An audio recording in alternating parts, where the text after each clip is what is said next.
This episode is sponsored by Two Fussy Blokes.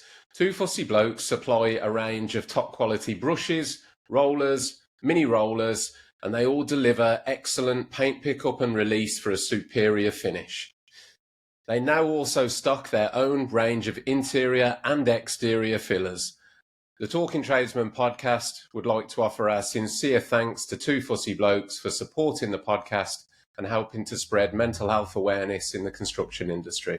Thank you. This episode is sponsored by Brewers Decorators Centres in support of raising mental health awareness in the UK construction industry.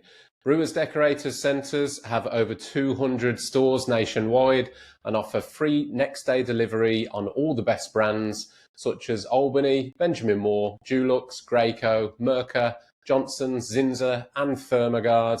And the Talking Tradesman podcast would like to offer our sincere thanks for offering your support in continuing to grow the podcast and reach as many people as possible. Thank you.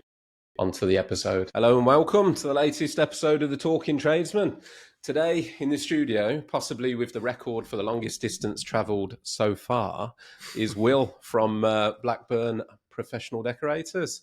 So Will, first of all, mate, massive thank you for taking the time out to travel all the way over. Will's actually staying over in the local area tonight because it's so far. But Will, let's talk. Yeah, let's talk. First of all, mate, because you've got the record so far, you got to claim it and have it, mate. How far have you come from? 168 miles. So right from the east coast, all the way to we're right near the edge of England. To be fair, actually, we probably are on quite close to the westerly border for the country, I suppose. Yeah. So for geography's context, Will's come all the way from the east coast, and we're probably about as far to the west as England. We're like almost, you don't have to go far to be in Wales from here. Yeah. So I really appreciate it, mate, as with all the guests that have come on the podcast so far. Will's come on to talk about his story, his journey.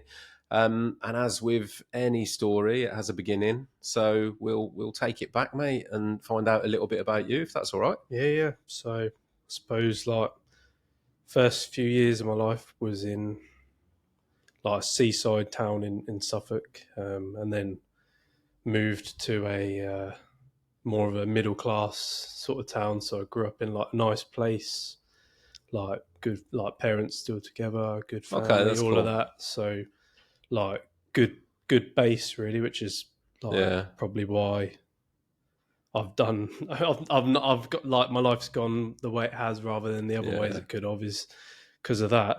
So we moved there, and then I must admit that maybe to set the scene a little bit. So I first met Will last year at the decorating show. Yeah. Will being a fellow brother of the brush. I first met Will at the painting and decorating show, and straight away I noticed you've got a character to you. You're your own person, which I love. You're unique. You do your own thing. And for the record, obviously that is a damn fine moustache that you're sporting there, sir. Yeah, thank you, sir. Will, we were all stood at the bar in one of the pubs, and Will was stood there with a cup of tea in like a mug and saucer. Oh, I forgot about that. Yeah. That was the first impression I got of Will, and I was like, this is an interesting cat here. I need to find out about this.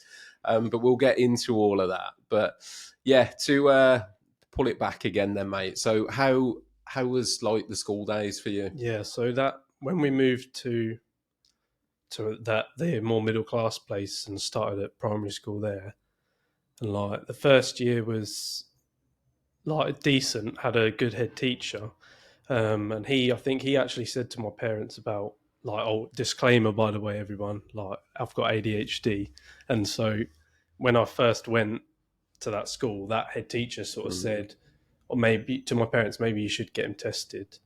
So they did. So the head teacher noticed he at noticed primary level straight away. Right? That's good. 7, 8 years old? I guess actually, mate, interestingly, because I've had a couple of guests on that have got ADHD, who've been diagnosed ADHD. Mike being a couple of episodes ago, obviously recently. Interestingly, you're a few generations or a generation or two newer to it, because you're on the younger side of things. So actually, it's interesting to find out how the system has changed a little potentially well, from your school, or maybe not. Well, yeah. So Maybe not. because obviously he sort of picked up on it, and my parents went through the whole testing thing. But basically, they said, "Oh no, he sleeps fine, so he's not got ADHD." Really? And so that was it. That was it. They just said. I remember being taken to. I suppose some of that was really after it, but I remember going to like psychiatrists and different doctors and stuff when I was that sort of age. So, And I don't know whether you'd remember, because it sounds like it was like your early days, but what were the presenting symptoms that flagged it up?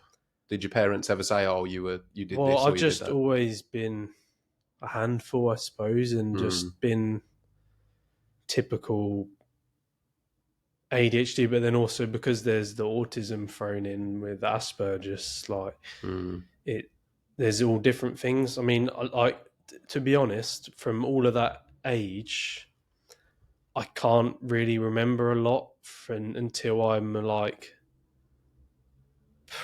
11 or 12.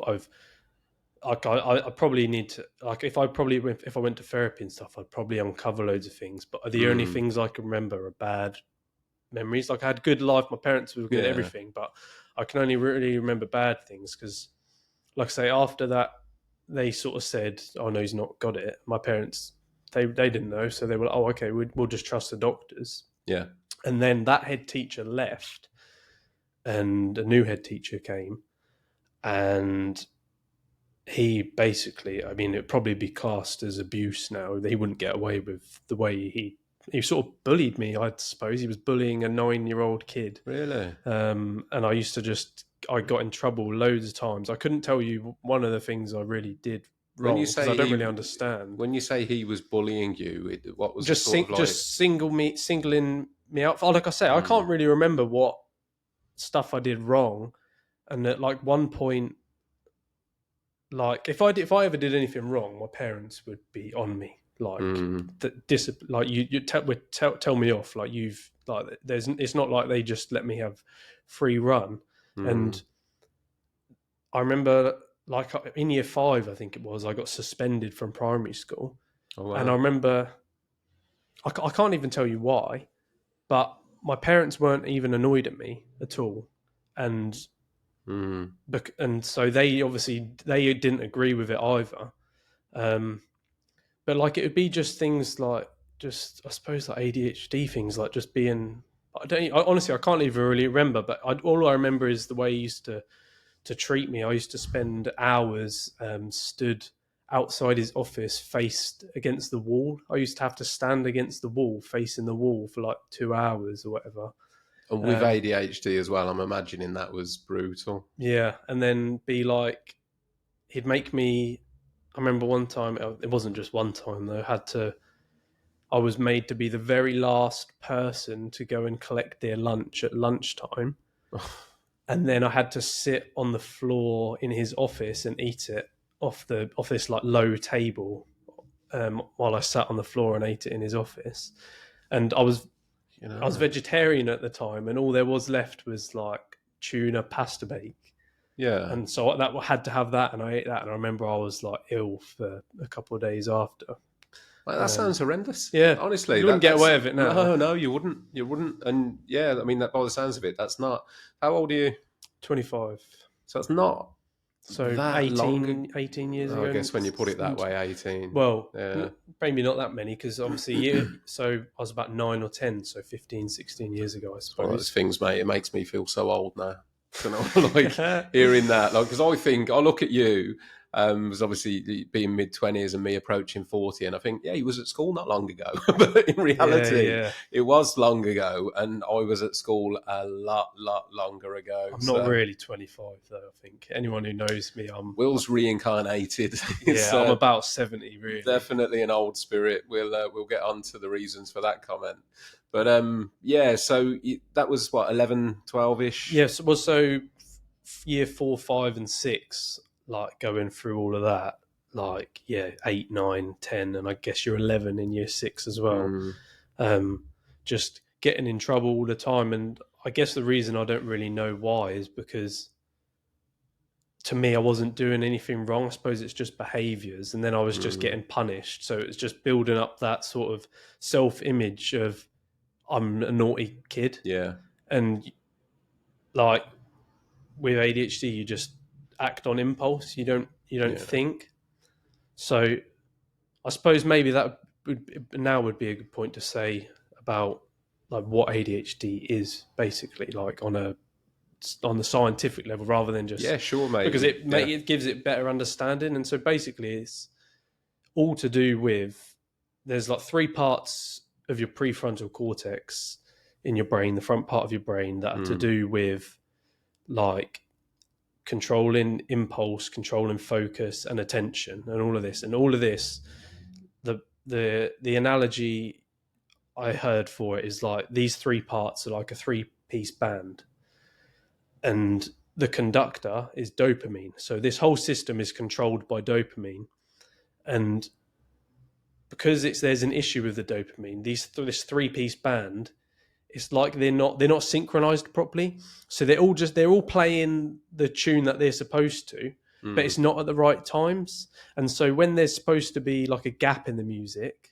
someone's hitting the drums or playing the bass, or it's all just chaos because the conductor isn't conducting properly, whether it's because he's not very good at conducting, or he's like going like this so they can't see what they're doing or whatever. So it's all to do with that, and then that's what controls your focus and everything like that. And so when you're low, when the dopamine is low in your brain, oh my god, I just lost my train of thought completely.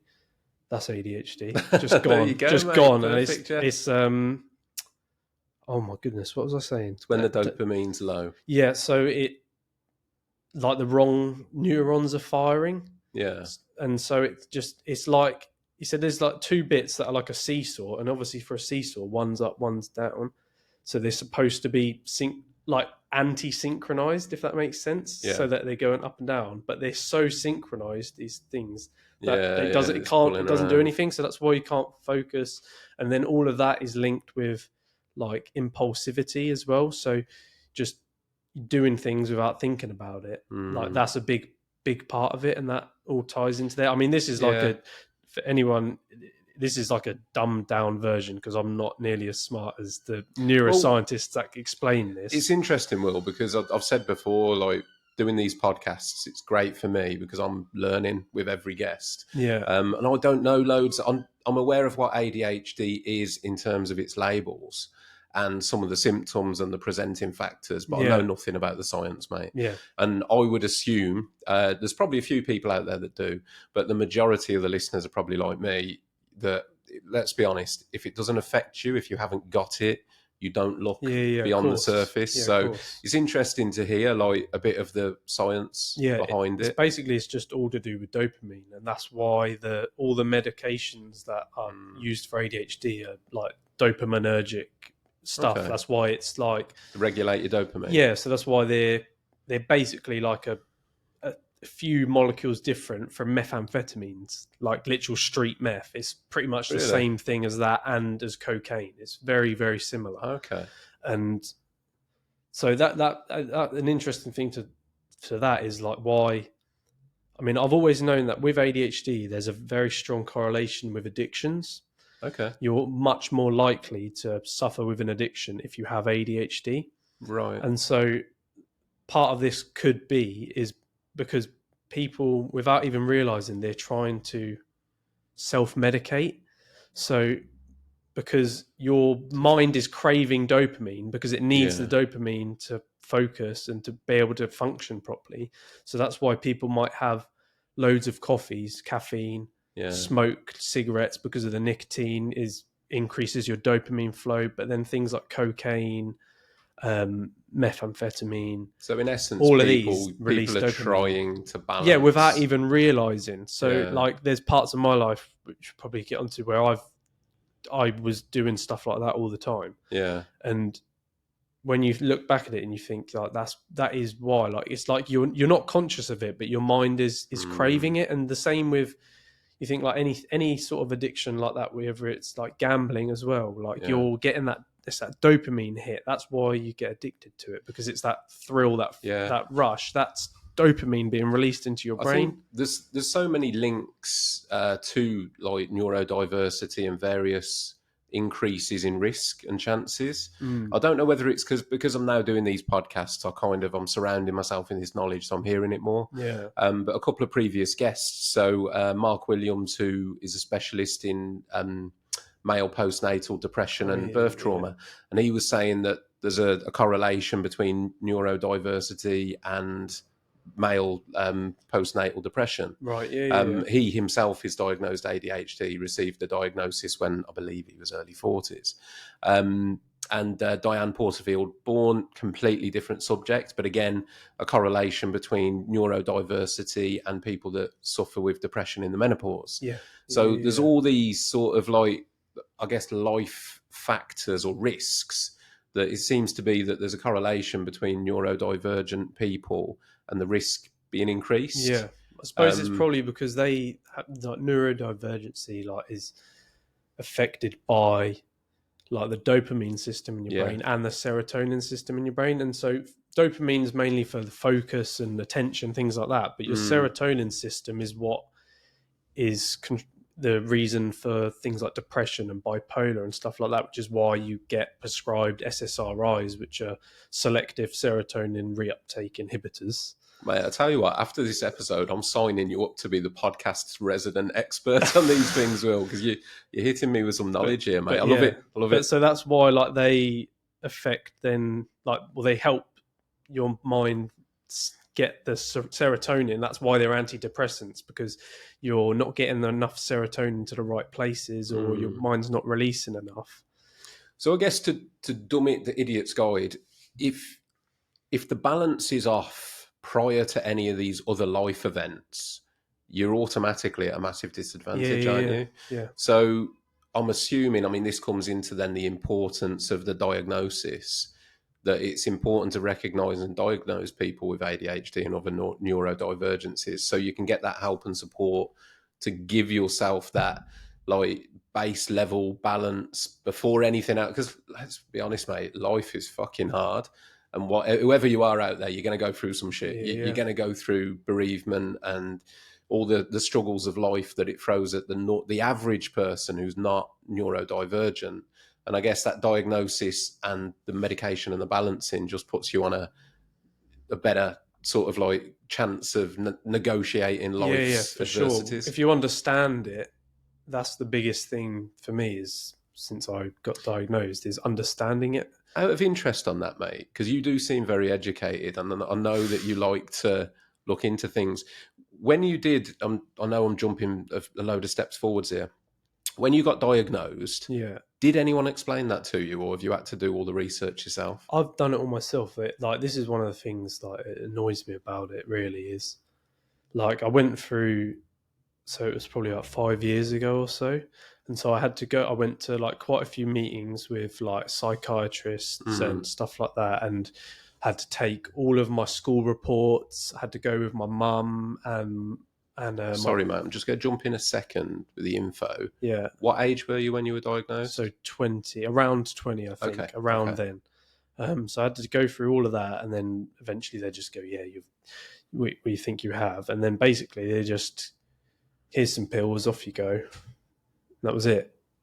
And it annoys me more now because it's the science suggests that it's much better to start medication as young as possible while your brain is still malleable, because the younger you are, the more neuroplasticity you have, which is basically your brain's ability to adapt and change and form new connections between neurons so that you can think and act different ways.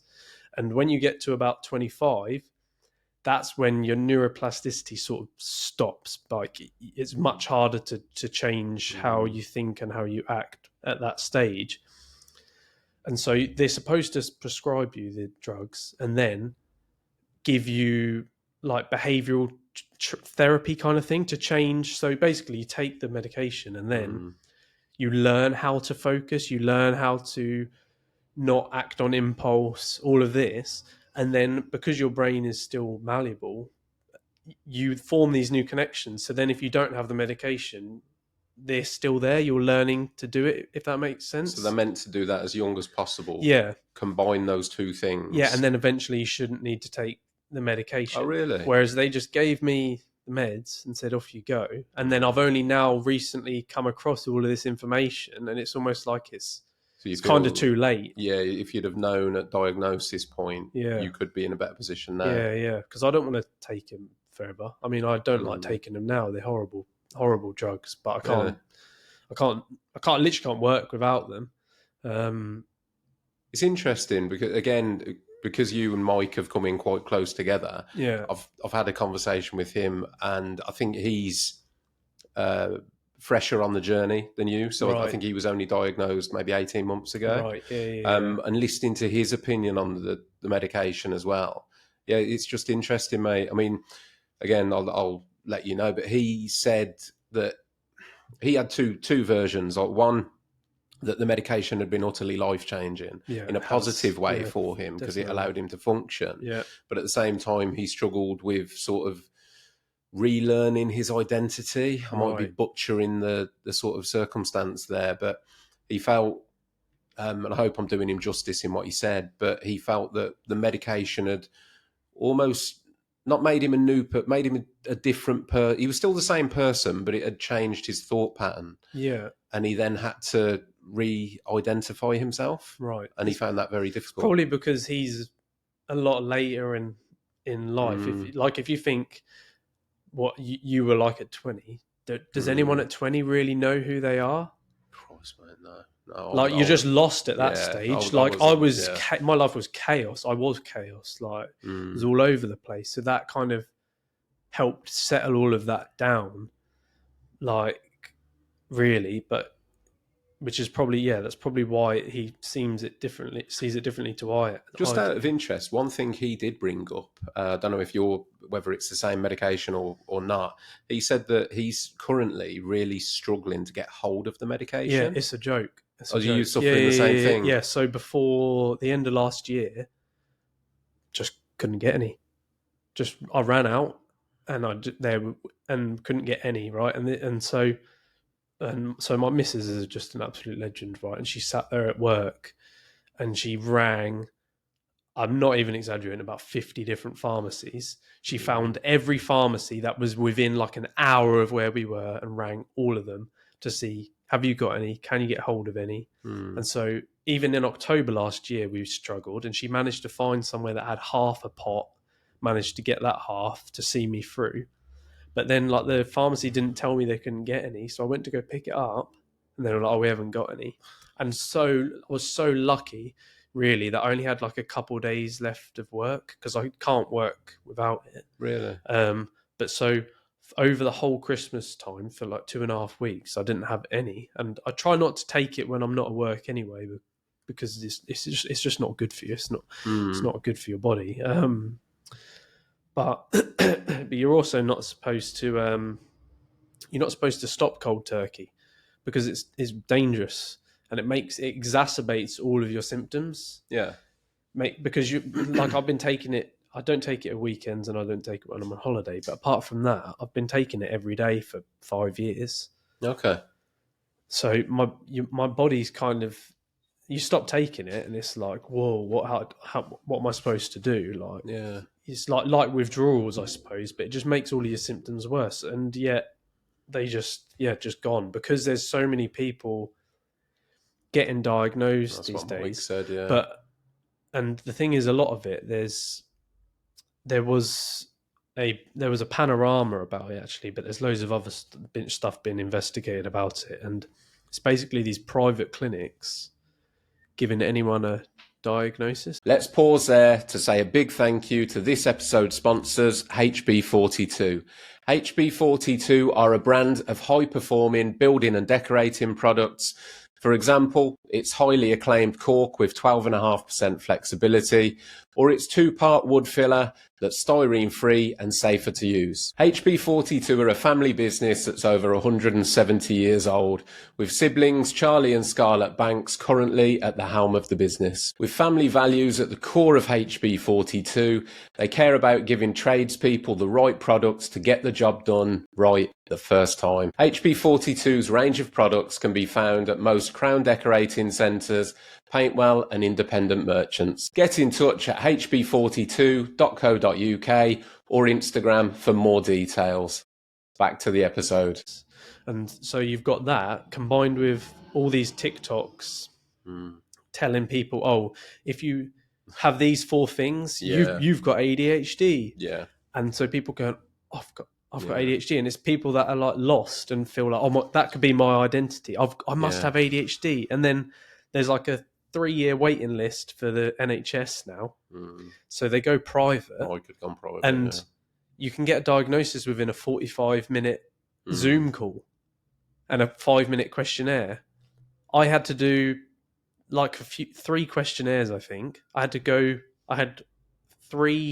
2 or 3 1-hour meetings with a psychiatrist, a doctor, and probably like a clinical psychologist or something like that as well. There was a few people there. I had to meet different people each time. I had to take, like I said, all of my school reports. I had to go with my partner and my mum. Yeah. To get a diagnosis at the end of that. You compare that to a 45-minute interview on Zoom. Yeah. They could say anyone's got ADHD, and basically they were saying they were like that was the investigation they did. They basically just proved that no matter what you said, they'd give you a diagnosis, then they'd give you a prescription, and so now there's a massive shortage of the drugs. There's a double-edged sword, Will, isn't there? Because on one side, it's great that people that are struggling are getting diagnosed. That's brilliant. On the other side of it, because I know a little bit about it through studying psychology and the DSM and how diagnosis works. And when it comes to anything that they deem mental health, it's related to, I think the latest release of the DSM is DSM-5, I think. And there'll be a list of symptoms. So you might have 25 symptoms. And if you tick, as you said, like 5 or 6 of those, you are then diagnosed. But some of the symptoms are so vague. You know, not to say, well, I'd be open, mate. It seems like it could be quite easy to get a diagnosis on ADHD. And a lot of it is almost self-certified because it's things like attention. You can't do a blood test for attention. No. So if you go to a doctor and say, I struggle with my attention. And what makes me think about that is, like, I went through school fine. I don't think that I've got ADHD, for the record. But I have noticed myself a noticeable decrease in my attention span, mainly due to social media. I'm 100% sure that's it. And the overstimulation probably of my mind. And I think now I could probably tick enough boxes to be diagnosed ADHD. I genuinely do. I don't think I'm ADHD, but I think the environmental stimuli, as it were, could quite easily, I think I could hit that category. Yeah, there's loads of things that I think there's loads of things in modern life that are contributing to this as well. There's just no way this many people have got ADHD.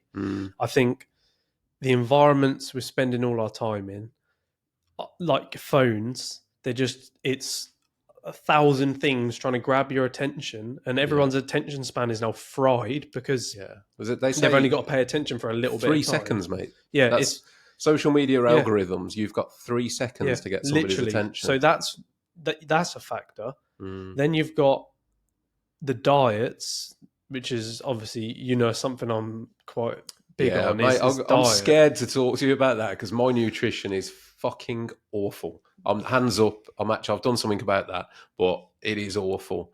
We'll definitely get onto that. It'd be an interesting conversation. But funnily enough, actually, I mean, you mentioned it before, neuroplasticity. So the brain's ability to rewire itself. Yeah.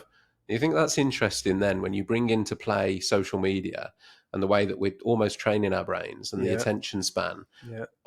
If I'm honest, if I'm reflective on it, I kind of worry that I have trained my own brain to be, to have less attention. Yeah. It's almost like I've taught myself that. Because at school, I was okay.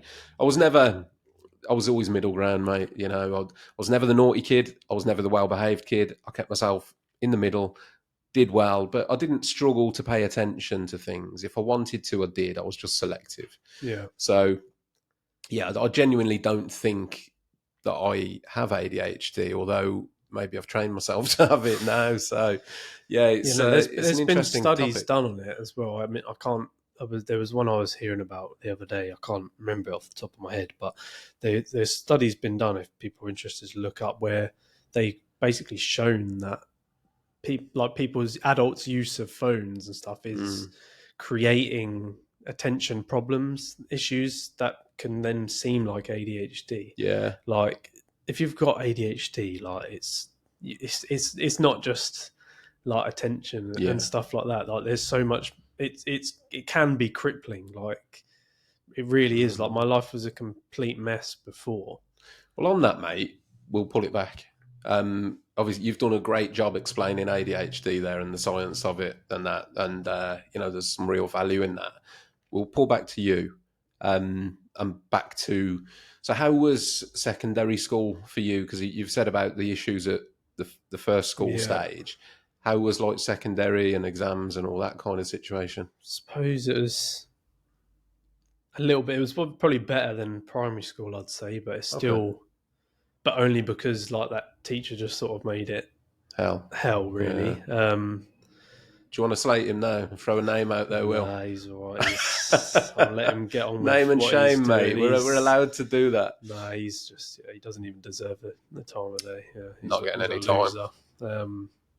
But so yeah, high school was a bit better, I suppose, in some ways, but then also like really bad in others. I mean, I still used to get in trouble and stuff, and never really paid attention at all. Ended up like a few fights here and there. Like ended up some not even fights, just me lashing out and punching people that I was like friends with, friends in air quotes, because like they turned out not to be friends, but ended up like just because it's just impulse. Like just would be, I'll just act on impulse. Just you don't even think, you just do, and then you think afterwards, and it's like, what have I done?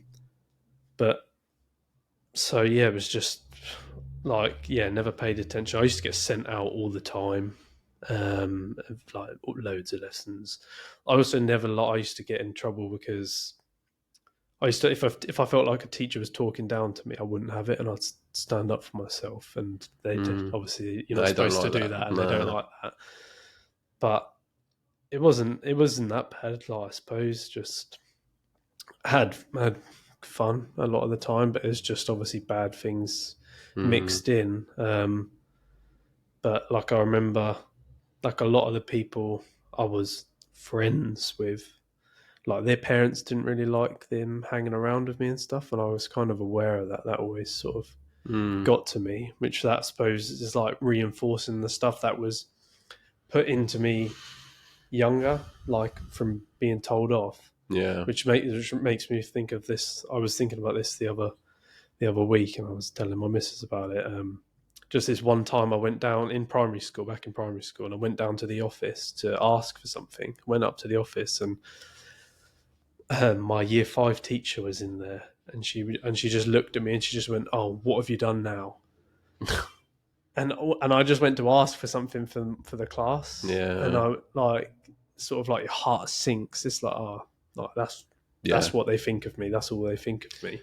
Sometimes they're such small things, aren't they? But you don't realise the impact that like, how can I remember that? But I really can't remember anything else from my childhood, really. Yeah, because that went in, that hurt. I can only remember bad things, times where I lashed out and did something wrong, or I got told off.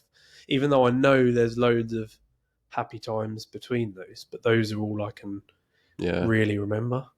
Where was I? Gone again. High school. High school. Yeah, high school. Yeah, so it wasn't too bad, really.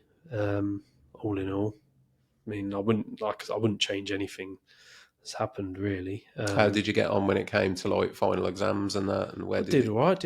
I did pretty good, I suppose. I got like in GCSEs, got a couple Bs, mainly Cs, and couple of Ds, so I did all you right. did all right, yeah. But probably could, if I'd have known, maybe if I'd have known I had ADHD and had help, I could have probably done better. Smashed it, yeah. But exams are worthless anyway. I agree. Yeah, I agree. And I think the thing is, like, you're clearly an intelligent person. That's obvious. And when it comes to schooling, it's to do with learning modalities, isn't it?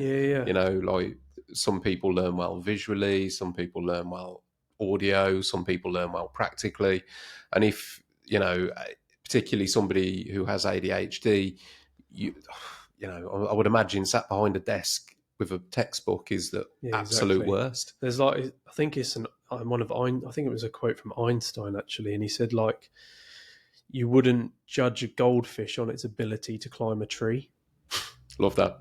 Something like that. I'm paraphrasing. Love that. That's getting clipped, Will. That's getting clipped. I love that. But that is true. Like you can't judge a fish on its ability to climb a tree, but if you judge it on its ability to swim, it's just completely different. And that is what schooling is. It's just so perfect. Yeah. Some people, like, if you carry on with that analogy, like a monkey or a squirrel or whatever is going to be incredible at climbing up a tree, but a fish and loads of other things are going to be useless. That is kind of what modern schooling is. Yeah, it is. And I really think it would be beneficial for, adults, parents of children to accept that and realise, don't be so hard on your kid if they're not fitting into what I feel now is a very narrow demographic of expectations. Yeah.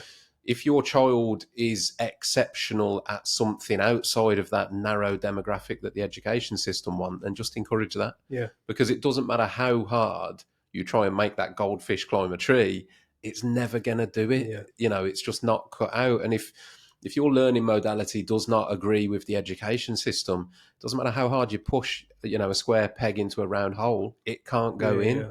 So rather than do that, support the things that work. Yeah. And if we as a society just adopted that a bit more, I think it would have a profound effect on kids. But I think, zoom out, it would have a profound effect on things like depression and stuff like that. Because there's so many people out there that right from an education system entry point feel like they don't belong. Yeah. They're not normal, they don't belong, they're the naughty kid, they're labelled, and it's not that, it's not they don't belong, they're just different. Yeah. And different is okay.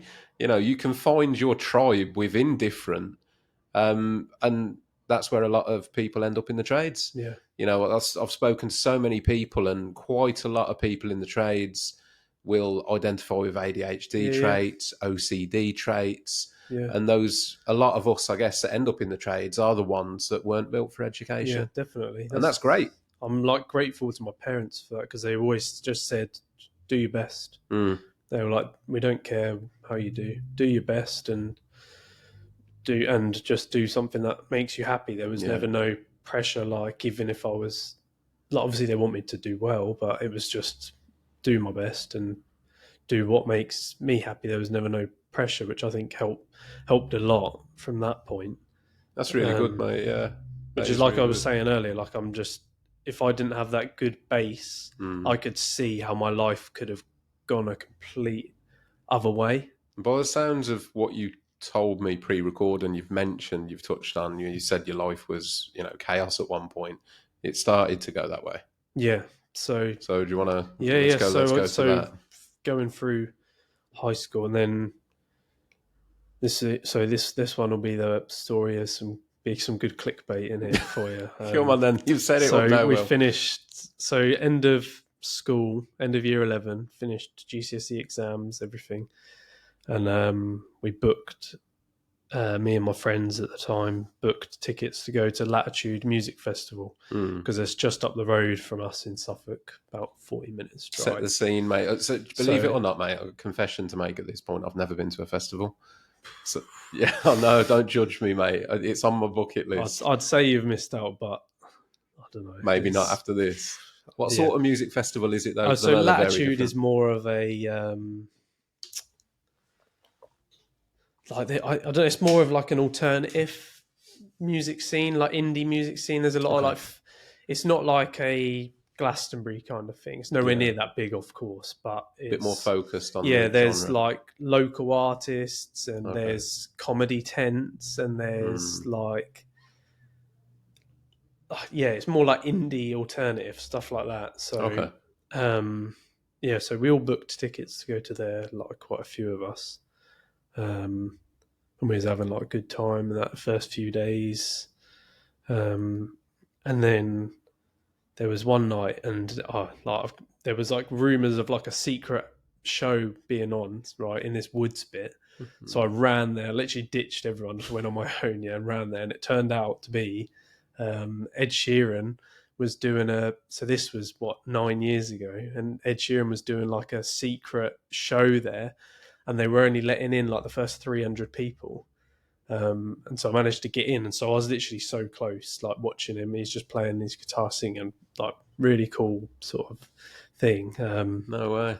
And I ended up bumping into these girls. I was just started chatting to these girls that were there, and I ended up turning out that I went to primary school with them at my very first primary school when I was like 5, 6 years old. Just randomly bumped into them, and we knew each other. So I stood with them. Sorry, I'm so long-winded at telling stories. Right, no, But good.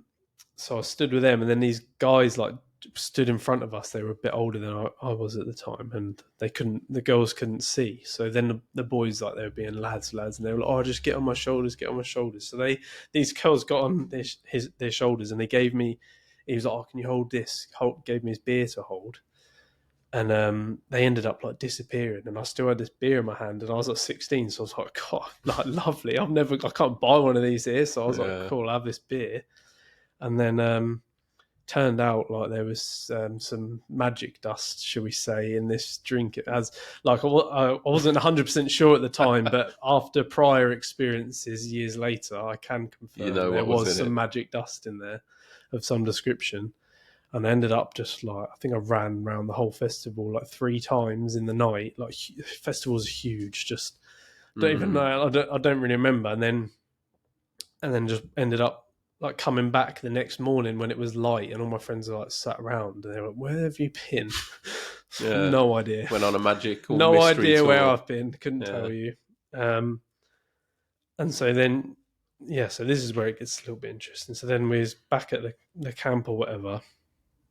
And I was like tidying out my tent and everything, sorting everything out. And while I was in there sorting it out, like, they just kept throwing stuff at me, like as you do. You just mess around, don't you? There's just throwing stuff in my tent as I was trying to tidy it out, and I was slowly getting more and more agitated. And like, that's why I mentioned the drink before, because I was probably on a bit of a come down as well without realizing, because I didn't know, because I hadn't done anything like that before. And they just kept like doing this, and just trying to annoy me.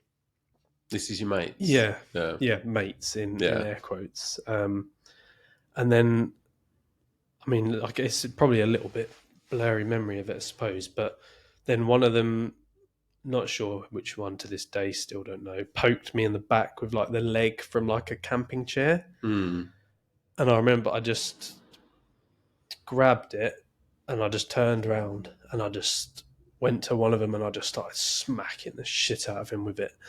Like, just went for him, and like, yeah, just kept hitting him a few times, and I hit him on the arm, ended up like breaking his arm in a couple of places.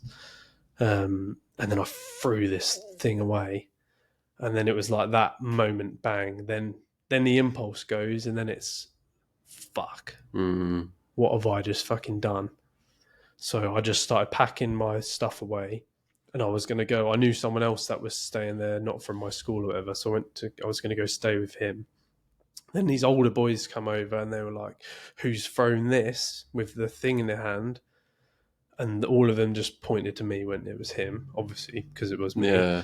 And then they were like, "Why the fuck have you done this? You've just hit our mate in the head with this. He's got cracked his head open, and everything." And I was like, I'm sorry. Like, I really am sorry. Like, just and they ended up just leaving it. Like, I thought it was going to kick off again. I was going to get pummeled, and no one was going to defend me because they were all Yeah. annoyed at me. And then, so I carried on packing up. But in that time that I was packing up, a few of them had taken the boy that I'd hit to medical tent to get seen to, and they'd also then gone to security as well. And so they'd gone and told security what had happened. And so I was just packing away, and then turned round, and there's like 3 security people. Oh, you need to come with us? And I was like, can I finish packing my stuff away? So I did. And then I just I ended up just having to leave my stuff there. And they took me to the security tent or whatever, and then waited for like a little buggy to take me What, like a away. little golf buggy? Yeah. So because they have on-site security, but they have police outside of the premises because the police aren't allowed onto the private premises to do with the rules of it or whatever. So so then they took me to the security tent to then take me on a buggy. So yeah, my friends had just gone straight to security and dobbed me in basically, which I don't know. I suppose I understand, but also like you don't really do that to your mates, do you? Yeah. Like, you sort it out within yourselves. I mean, what I did was wrong for sure, and as soon as I've done it, I was like, "Fuck!" Like, Yeah.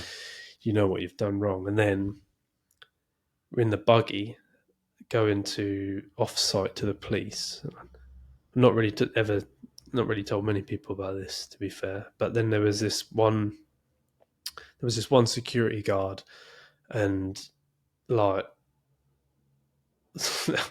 there's only one way to describe her. I don't want to like offend anyone, but she was like a butch lesbian, basically. Okay. And like she was just nasty, and she had this bit of chair that I'd hit with in her hand, and she's like leaning into me like this and like banging it on the floor, going, "What, you think you're hard, man? Do you? You think you're fucking hard? Like, I'll show you who's fucking hard." Like proper like Really? being nasty to this like scrawny little 16-year-old boy who's I'm already upset. Yeah. Because I know what I've done is wrong. I think at that point I was already crying, in fact, and I was saying, I said, "Oh, I don't know why, but stuff like this has always happened to me." I was like, "I'm so sorry. Like I've always done stuff like this where I've just had problems. I've just reacted." And she was like, "Everyone has problems in their life. You think you're any fucking different?" Like proper sticking it on me. Like, and I mean, the reason I describe what she was like is because it's not now, but for a good couple of years after that, whenever I saw someone that sort of looked like her, like short hair, like butch kind of woman, I'd get sweats. My heart would start going. Like PTSD. Well, Yeah. it's PTSD. Yeah, like I suppose it is just PTSD. Yeah. Like I would get like that from it, just seeing someone that sort of looked a bit like her, because she was so fucking horrible to me. Like I know what I'd done was wrong, but I just think that's a bit I think bit too far. Zooming out on it, Will, you'd been through like a traumatic incident. But yes, you'd attacked the lad, but then obviously you've had that immediate regret. So you would have been very vulnerable at that stage. Definitely. And then she's obviously come on top like that. So that, it's obviously been traumatic to the point I was crying. Like I was straight up. Whenever I've reacted like doing something like that, as soon as it's done, I feel terrible. Feel absolutely terrible.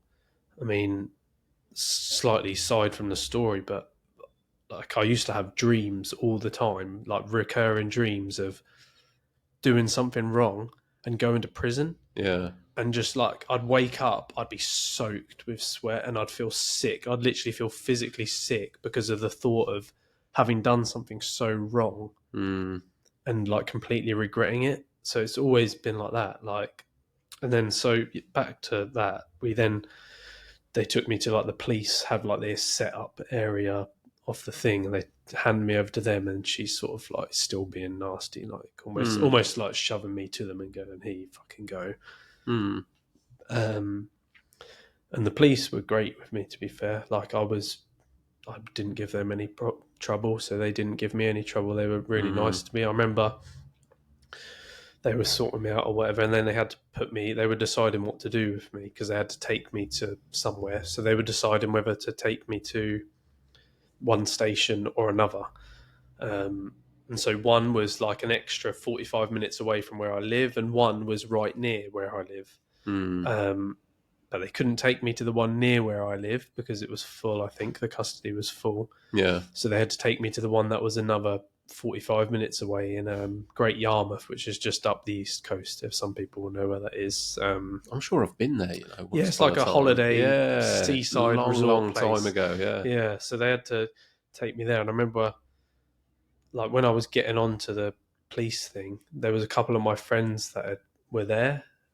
Like, they'd obviously, because they obviously had to speak to security or the police or whatever. Oh, okay. And I just shouted to them, I said, just tell everyone I'm sorry for ruining the weekend. Yeah. Like, because I just felt awful. Like I said, the police were nice and everything, but basically that I got put into the back of a riot van. And they said, we're really sorry, but we've got to handcuff you. So I'm handcuffed, crying my eyes out, sat in the back of a riot van, which for people who haven't been in the back of a riot van, the bit that I was in is like, you know, that reinforced steel stuff with the like pattern on? Yeah. It's just like a box like that with the walls like that. And so I'm just sat on this box like that, handcuffed. And then I've got to sit in there for 45 minutes. I didn't know where they were taking me at that point either.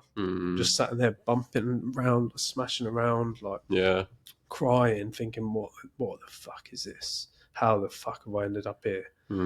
Like, because I'd not really ever been in trouble with the police before or anything. Like, I was like, this is fucking crazy. And so they drove me for 45 minutes in the back of there to Great Yarmouth Station to the custody. And like took me into there, and so then they had to like process me and everything. They're like, "Oh, who do you want? Do you want to call? Who do you want to call?"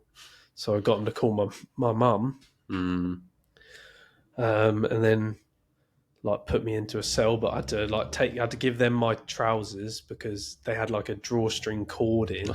Christ. So I didn't hang myself. I had to give them my shoes. So I was wearing like the police like prison joggers, and then like being put into a cell. And I mean, the fortunate thing is, I suppose I'd been at a festival all weekend, so I was absolutely knackered. Just got your head down. So I just managed to fall asleep, but I woke up, I was like, so stiff, like it's horrible. Like, remember when they was taking me into the cell as well, that in the cell opposite there's this woman in there banging on the door screaming, and I'm thinking, like, what the fuck? I'm just this tiny little 16-year-old boy shitting himself, thinking, what the fuck is this?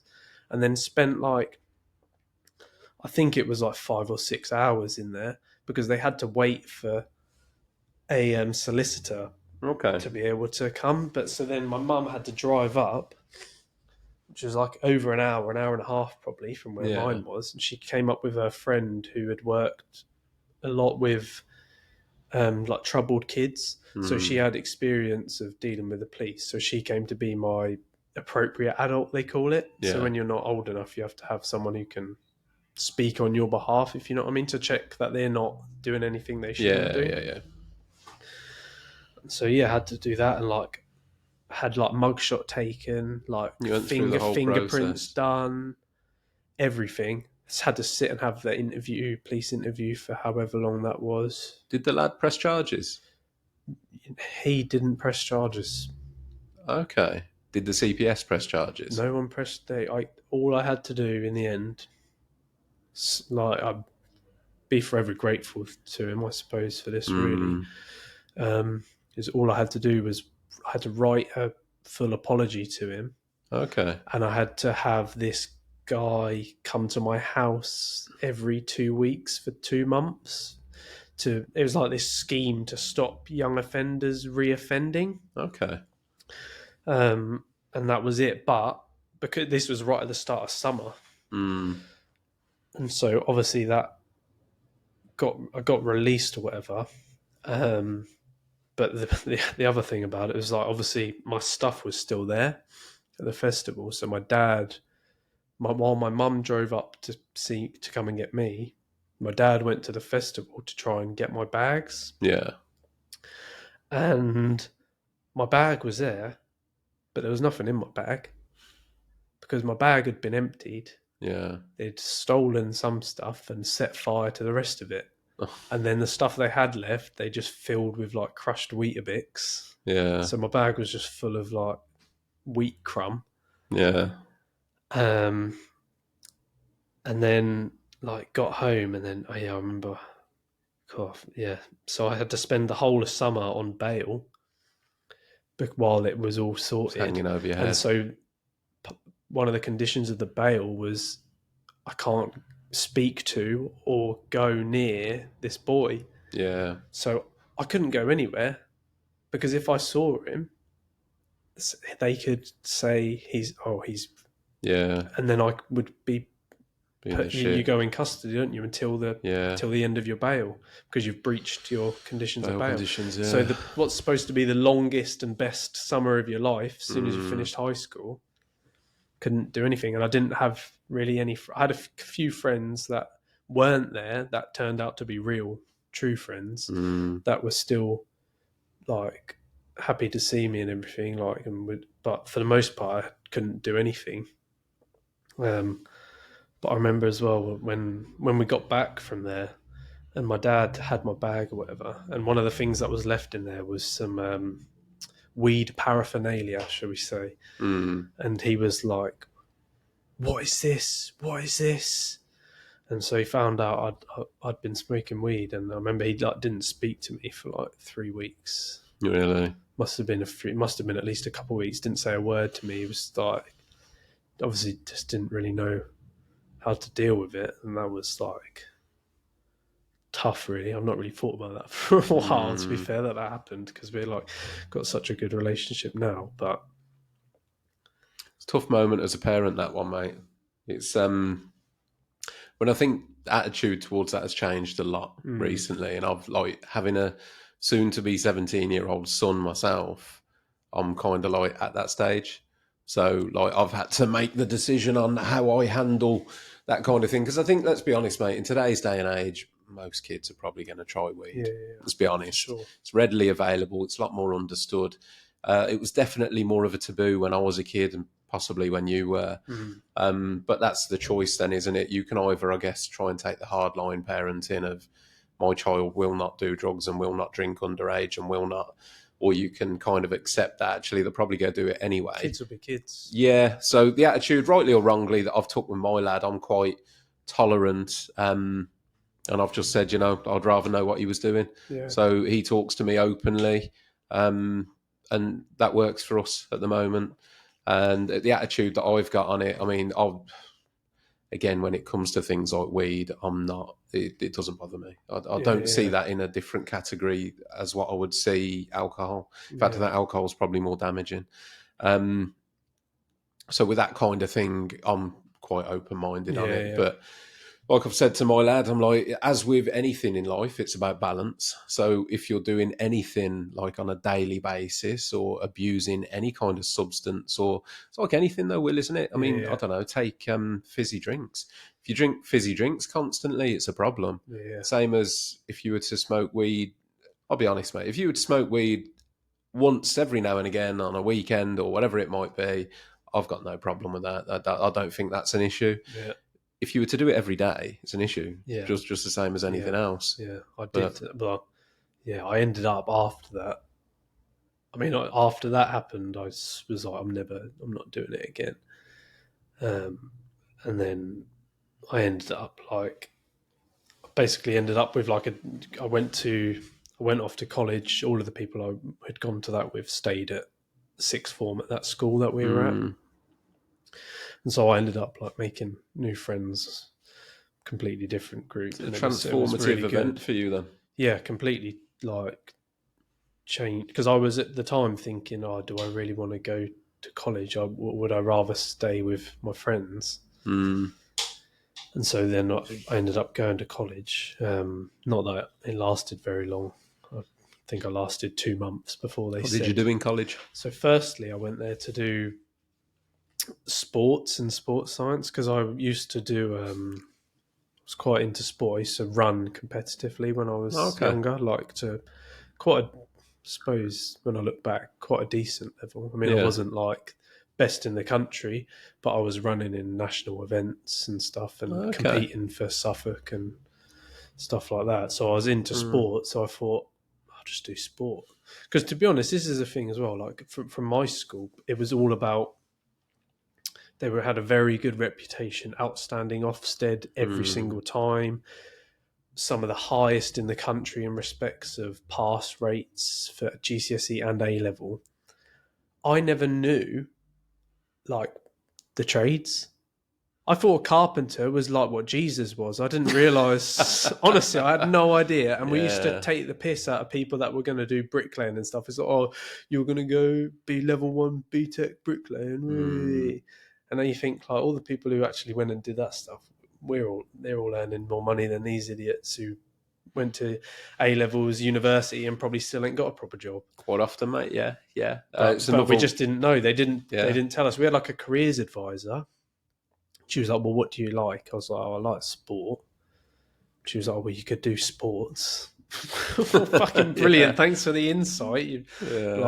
So I just ended up going and doing sport, but I lasted for like 2 months before we came to a mutual agreement for the termination of my college contract. Yeah. Did a little... like when football players sign for a team and there's like a picture of them with a contract and stuff. Yeah. We took a picture of me signing the contract and I remember I posted it on Twitter and was like, oh, me and Suffolk won the college have come to a mutual agreement to terminate my contract. But so, yeah, it lasted like 2 months and then knocked around loads of different jobs, like getting sacked off here, getting sacked off there, which is one of the things of ADHD is struggling to hold down a job. Of course, yeah. So at this point, you didn't know, did you? Yeah. So all of that time, I didn't know. So that's probably why college was even harder for me. Like the sports stuff, the practical side, perfect. But when it comes to classroom stuff, useless. And yet again, so you've gone from the initial person in first school, as it were, that has said, oh, I think you might have ADHD. So then through secondary school, nobody flagged it. Well, see, the other thing in secondary school was, at one point, this is how stupid schooling is that, well, I must have been in year 9 or 10, and they put me into this class with, there was 3 of us in there. The other 2, I think, have ADHD as well, and possibly like dyslexia and stuff like that. And like, I'm not dyslexic or anything like that, so learning for me is a lot easier than it is for those guys. And they put me in this class because they identified us as students that could go the wrong way, because I was obviously messing around a lot. Must have been year 9, because year 9 I was just mental. Like I got kicked out of the teaching group I was in and moved to another one because there was a few of us in there and we were just, none of the teachers could handle us. Like we didn't care. We just did whatever we wanted. So they identified me as one of these pupils that could be going the wrong way. Every single one of my school reports said, like, when I took it to the ADHD people, they were like, when we have our textbooks, this is what it says, your school reports. Really? They were like, this is all like nearly word for word textbook examples of ADHD. So they put me into this class, and this class, incidentally, was at the time when the lesson I had to miss was PE, which was my favourite and best lesson. So it's just stupid. They took me out of the only lesson I really did well in and cared about to go sit in a classroom and do this shitty English work that, to be honest, was about 3 or 4 levels below my school level anyway. So it was just like they noticed that, but they never took the initiative to realise.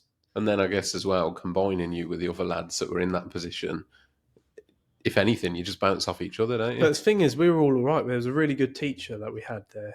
And he was really good. And because it's like the 3 of you, and to be honest, I used to like help them a bit because I was at high level, like not trying to just say like I'm better, but like they had more difficulties with stuff than I did. It is what it I'm is. fortunate, like ADHD come with that. Dyslexia pretty much goes hand in hand with it. It's a very high percentage of people. Oh, really? Are dyslexic, or something I have is called Erland's syndrome, which is very tied in with it as well, which is where, when you see kids with coloured glasses. Yeah. So it's much easier to read through a coloured tint.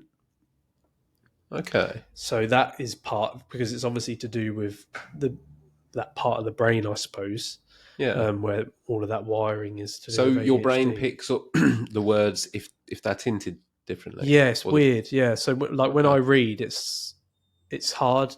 Like a lot of the words jumble up. It's not like dyslexia where the letters are jumbled up, but I could read like first 3 words of this line, and then I'd end up reading a word from the line below by accident. So it's harder to read like that. And the glasses, you have tinted glasses. Yeah, so I don't have tinted glasses, but you can like put filters on your phone as well to change the color of the screen, and it makes it easier to read. And so every person who has it, a different color works better for them. Yeah. I mean, I've kind of just, because I never knew, I've just got used to being able to do it without it. And like, I never read for ages because it was hard, but I've actually just finished reading a whole book for the first time since I was like 14. I've just read a whole book. Really? Which I never thought I'd be able to do. What was the book? 1984 by George Orwell. Right, okay, yeah. Definitely a good read for anyone who hasn't read it. But yeah, where were we I guess what we were heading towards, so your festival was what we've come out the back of. Come up at that college. I guess where I would like to head towards is the diagnosis, or what led you to the diagnosis, because I would imagine there was an event or a series of events or something that triggered the investigation into whether you'd got ADHD. How did that all come around? What it was, really, there's one person to thank for it, and that is my missus. That is it. If it wasn't for her, because I met her, so I left that college the first time, had a few jobs, like sacked off, whatever, and then started with the decorating guy that I first worked with. And then after 6 months, I was like, I'm going to go back to college again. So I went to go do mechanics. Same thing happened. Lasted like a few months. So you did decorating for 6 months, then went back to be a mechanic? To do mechanics, yeah. Not because I wanted to be a mechanic. I just wanted to learn. I was into cars at the time, and I thought I want to learn how to be able to fix my own car. Yeah. Lasted a few months. And then I ended up ended up in a meeting with one of my teachers, and he took a dislike into me as well, and he was straight up lying about my behaviour, and I tried to fight him over the table in front of the principal. And then after that, there wasn't really any coming back. Yeah. So they said, like, it's best if you can stay if you want, but you should probably leave. So I left again, and then not long after that, so that was when I must have been 18 by that point. And then not long after that, I ended up like meeting my partner, meeting the missus. And so I've been with her since I was 18. And she sort of started picking up on stuff. Like her brother has ADHD and Asperger's as well. So he's very similar to me in a lot of ways, but also very different. And her mum has worked with people with children with special needs, like for a long time as well. So they noticed it really, and we're like, "Are you sure you haven't?" Like, so we started doing like the online questionnaires, and it would be like 20 out of 20, be like everything. So that wasn't even straight away. I suppose probably when I was like 19, we sort of really started doing that, and then we looked into in getting a diagnosis and stuff. To be honest, I can't really remember the ins and outs, because like she's just a legend and just did it all for me. Like she still does most things for me now, like stuff, especially stuff like that. So I think she kind of organised it all really. But it was her that spotted it, and if she hadn't, like, I mean, around that time was chaos,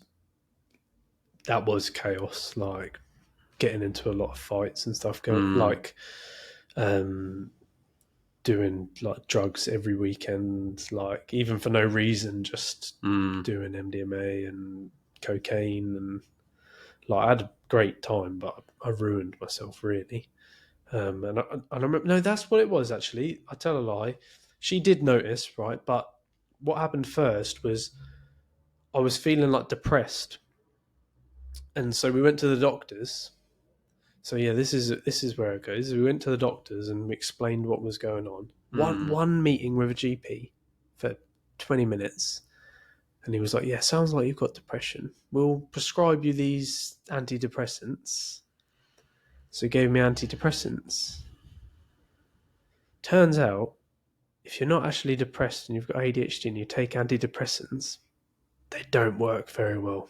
Really? And stuff's got a lot worse. What do they do? Well, for me, honestly, just things got worse. And it all sort of came to a point one night. I'm not really many people know about this, apart from my friends back then, because you'll see why. One night, I can't even really remember what it was. We were at my house, me and my partner, and I had like a disagreement about something. It wasn't even big; it was like a tiny thing, and I just like went off, and I just had like a complete mental, like I just went like just a big moment, and it was almost like mania, I suppose, because I don't even really know why it happened or what I was doing, but I was already struggling around that point, obviously, because I said that's sort of, it came to a point on this one night, and I just tried to get out the house, and my mum and dad were like trying to keep me in as well, and I somehow managed to grab a pair of trainers. I can't remember whether I snuck out the front door, like forced my way out, or I jumped out of a window, maybe, to get out, and I just ran. And I ran down through the town. I was wearing white shoes, and I knew they'd come looking for me, so I took my shoes off and rubbed them in a muddy puddle so that they'd be brown, so that it would be harder to spot me if they were driving past, because white shoes would give it away. Yeah. And I ran down to, like, there's a river, like along the river, and I ran down to there. And I just sat by, I like climbed over the river wall, and I sat right on the edge of the river, and I sat there for ages.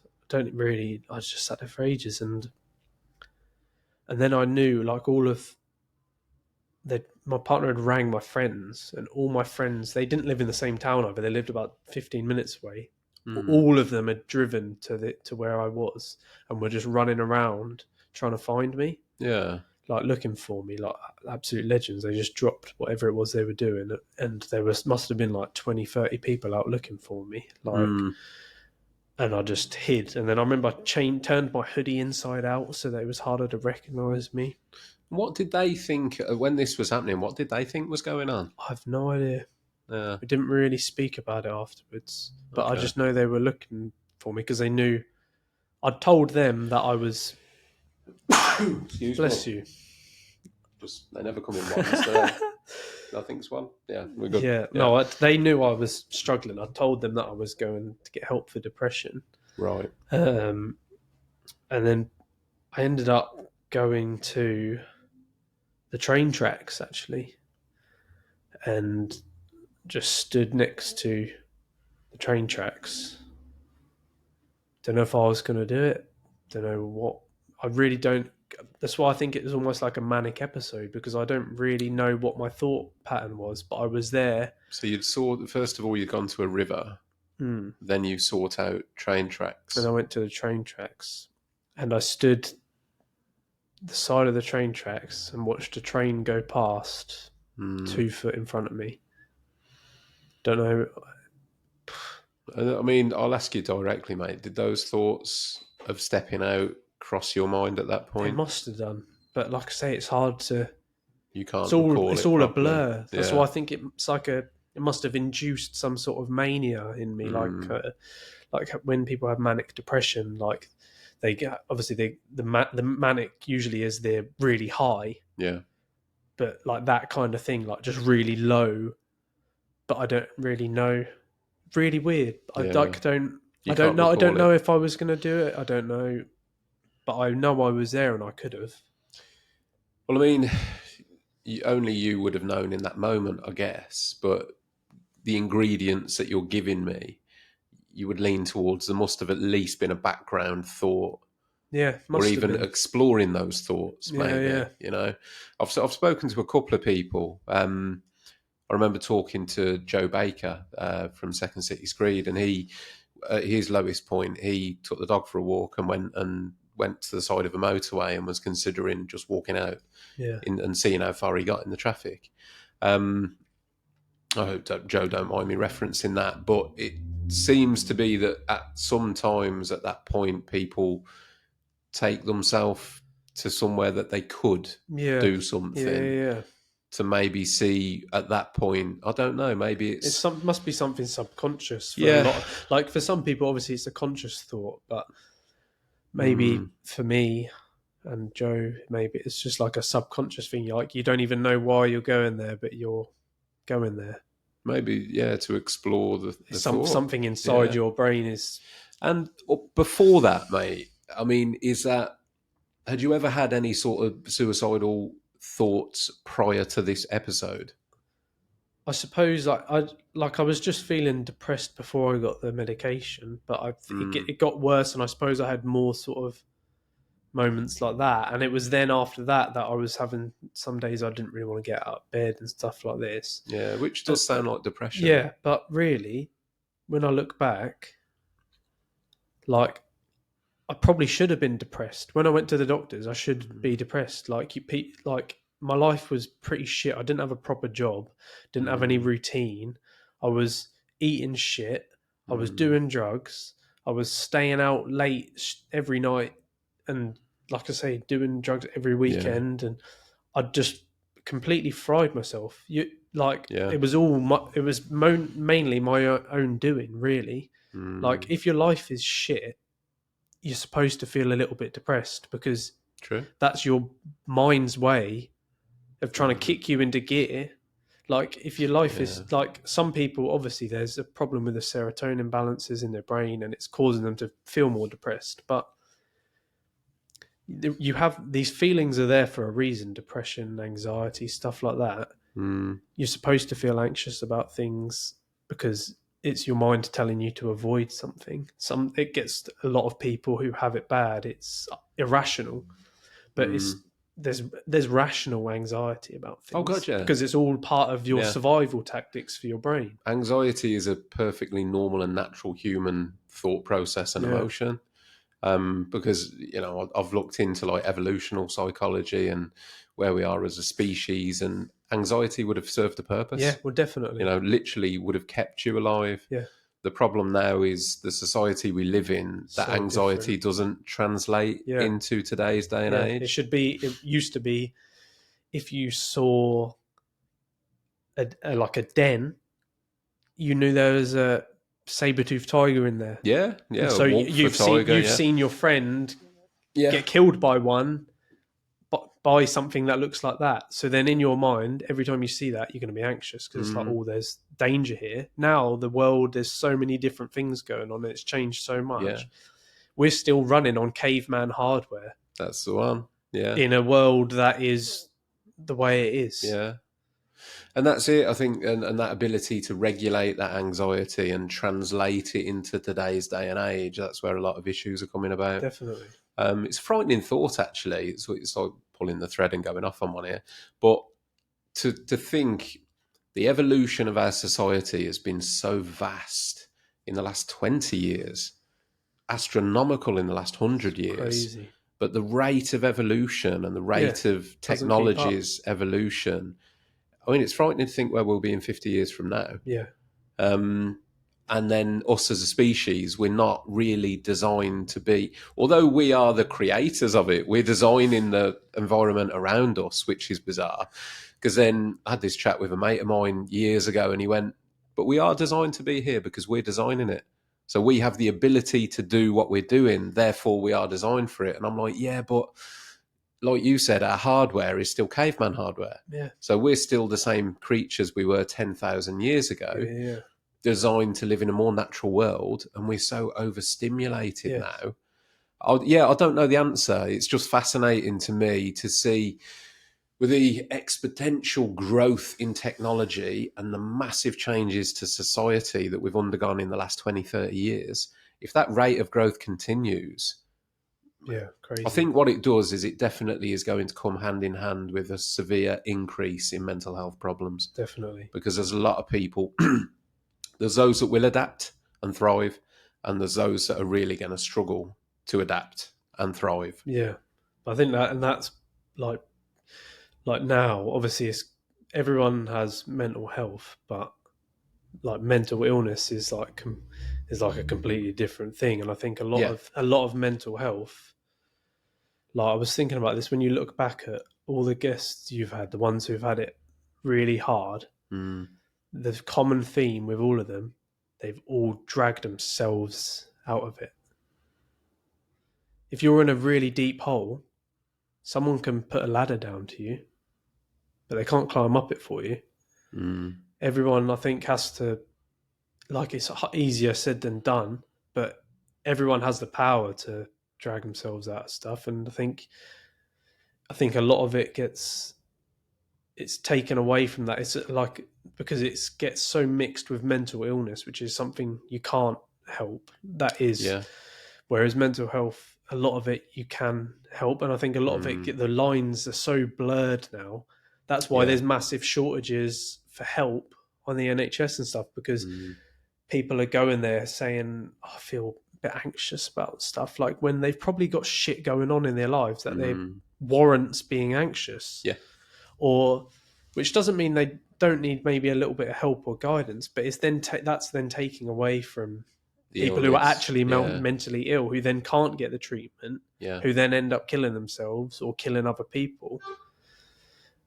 And like, yeah, I just think like it's good to raise like the awareness like we are, but I also think you need to, people shouldn't think, because I think people can fool themselves into thinking that they can't help themselves. I think just there, mate, we'll clarify sort of like what we mean in that conversation, because there might be people listening that think, what are they talking about? Mental health, mental illness, what's the difference? So obviously I'm in the circles that I speak, so, you know, educated to a level on it. You're obviously, you know, you've looked into it, but there'll be people listening that maybe haven't. Yeah. So do you want to, in fact, I'll put it on you, mate. Do you want explain what the difference is between mental health and mental illness? Say like mental health, everyone has mental health. It's the same as your physical well-being, whether you're fine or you've got a broken leg or you've got whatever, you've got an injury in some way in your physical body. That's the same as your mental health. You can be absolutely fine, or maybe like if you have a bereavement, someone in your family dies, you're going to feel depressed. That is part of that. And that's going to eventually go. You should be able to get over it. Whereas mental illness is something like schizophrenia, where it's just something in your brain. That's a mental illness. You can't help that, and it's not been. I mean, it can be triggered by certain things, I suppose, because it activates other things. But for the most part, stuff like that is just there in your brain. Your brain is wired in this way that makes you have that illness, and that needs treatment. Whereas mental health is stuff that everybody has, to whatever level it is, whether it's you're doing absolutely fine or you're really struggling, and there's obviously everything in between. Well explained, mate. I mean, Did you say that's fair? You've got I love an analogy, mate. And there's a couple of guests that have given me two brilliant ones when it comes to mental health. The first one was James Reeve, who said that mental health is like the health bar on a Tekken game or Street Fighter. You know, everyone starts with a green health bar, but the knocks you take in life, you know, so the punches you take, whether that's a bereavement, whether that's losing your job, whether that's stubbing your toe in the morning, like that's going to dink at your health bar. And the other one that came up with a great analogy was Joe from Second City I know Screen. what one you're going to say, because I thought this was good as well. The bank balance. Yeah. So you start with a zero balance, and you pay in and you take out. You've got your deposits and your withdrawals, and you know the shit that happens on a daily basis. Stubbing your toe is a withdrawal. You know, the good things that happen, the little wins in life, the waking up and it's a sunny day, that's a deposit. And at the end of that day, your balance is where you're at. Yeah. And they're great analogies That to one's so illustrate mental Yeah, I health, think that one's because perfect. it just shows we all have that. We all have the health bar. We all have the bank balance. All of us are affected by mental health, whereas not all of us are affected by mental Yeah, illness. definitely. Like you said, Yeah. illness is a condition, something that requires treatment. Mental health can, as you rightly said, require help, but also we can treat ourselves Yeah. when we know, the Yeah. mechanisms to I cope. think that analogy is just perfect. And when I look back, like, I don't know what the turning point was, but I used to be, everything was negative. I was just, one bad thing would happen, I'd wait for the next one. I'd be like, when's the next one coming? And it just piles on. It's just like you say, you're taking the credit, you're ending up in negative balance, you're overdrawn. Yeah. Whereas now, I absolutely fucking love being alive. I think being alive in this world is it's the greatest thing ever. And when you can think like that and you can appreciate everything, like, it's so much easier to overcome things. But it's getting that mindset in the first place. Like, everything to me is like, I try and live like a kid almost. Like, anything I see is just like, wow. Like looking at flowers and stuff. Oh, look at that, that's so cool. Look at those birds. Like, oh, the sun's out. Even if it's not sunny, you can find something else to. Even if you just waking up in the morning is a gift. Waking up in the morning and be able to stand up and walk is a gift. There's people who can't walk. There's people who are bedbound. The odds of even being born are incredible. And then you put on top of that the odds of being born. We won the life lottery. We live in Great Britain, one of the most affluent countries, greatest countries in the world. There's people who aren't afforded that luxury. They're born in a slum somewhere, and life is way harder. And all that comes down to is luck. We were just born in this life. And this time. Exactly. And this time, you think even 100 years ago, 200 years ago, Yeah. you think how hard life was compared to now. That's like, life is too easy now, really. I listened to a podcast the other day, actually, with Jimmy Carr and Stephen Bartlett. Oh, yeah. And he referenced essentially the poorest of us now. Take people living in Great Britain. The poorest people living in Great Britain now would be the richest people probably only 50 years ago. Yeah. And the example given, hot showers. Yeah. Even the richest people in the world 50 to 100 years ago had cold showers, didn't have hot running water, didn't have central heating, and had toilets outside. Exactly. So the modern amenities that we now have, we are living in the best life that has ever been available to humans at this very point in time. Yeah, I think like the statistic is, it's somewhere around this, is if your like household income is above £30,000, you are in the 1%, top 1% in the world of people. It's just, if you can shift your perspective to be grateful for all the things that there is to be grateful for, it takes a hell of a lot more to knock you down. Like, I feel like unbeatable a lot of the time. Like, even if something shit happens, it's just like, I just brush it off. It's all right. So many of us don't know, Will, do we? And it's one of the things, I want to, before we go past it, with what you said about the point in your life where you were out partying, taking drugs, that lifestyle is so prevalent in the building trades. There's so many of us that work very hard, graft Monday to Friday party, Monday work again. And you get caught in this loop, and it's a toxic circle. And like you said, why would you expect to not be depressed? Yeah. Look at the life you were living. Yeah. But so many people, certainly within construction, live that exact blueprint and then wonder why they're depressed. Yeah, and then they think, well, it's something wrong with me. Unfortunately, a lot of those people then go on to take their own lives. Definitely, yeah. But without really, that reflection, I think, is what's missing.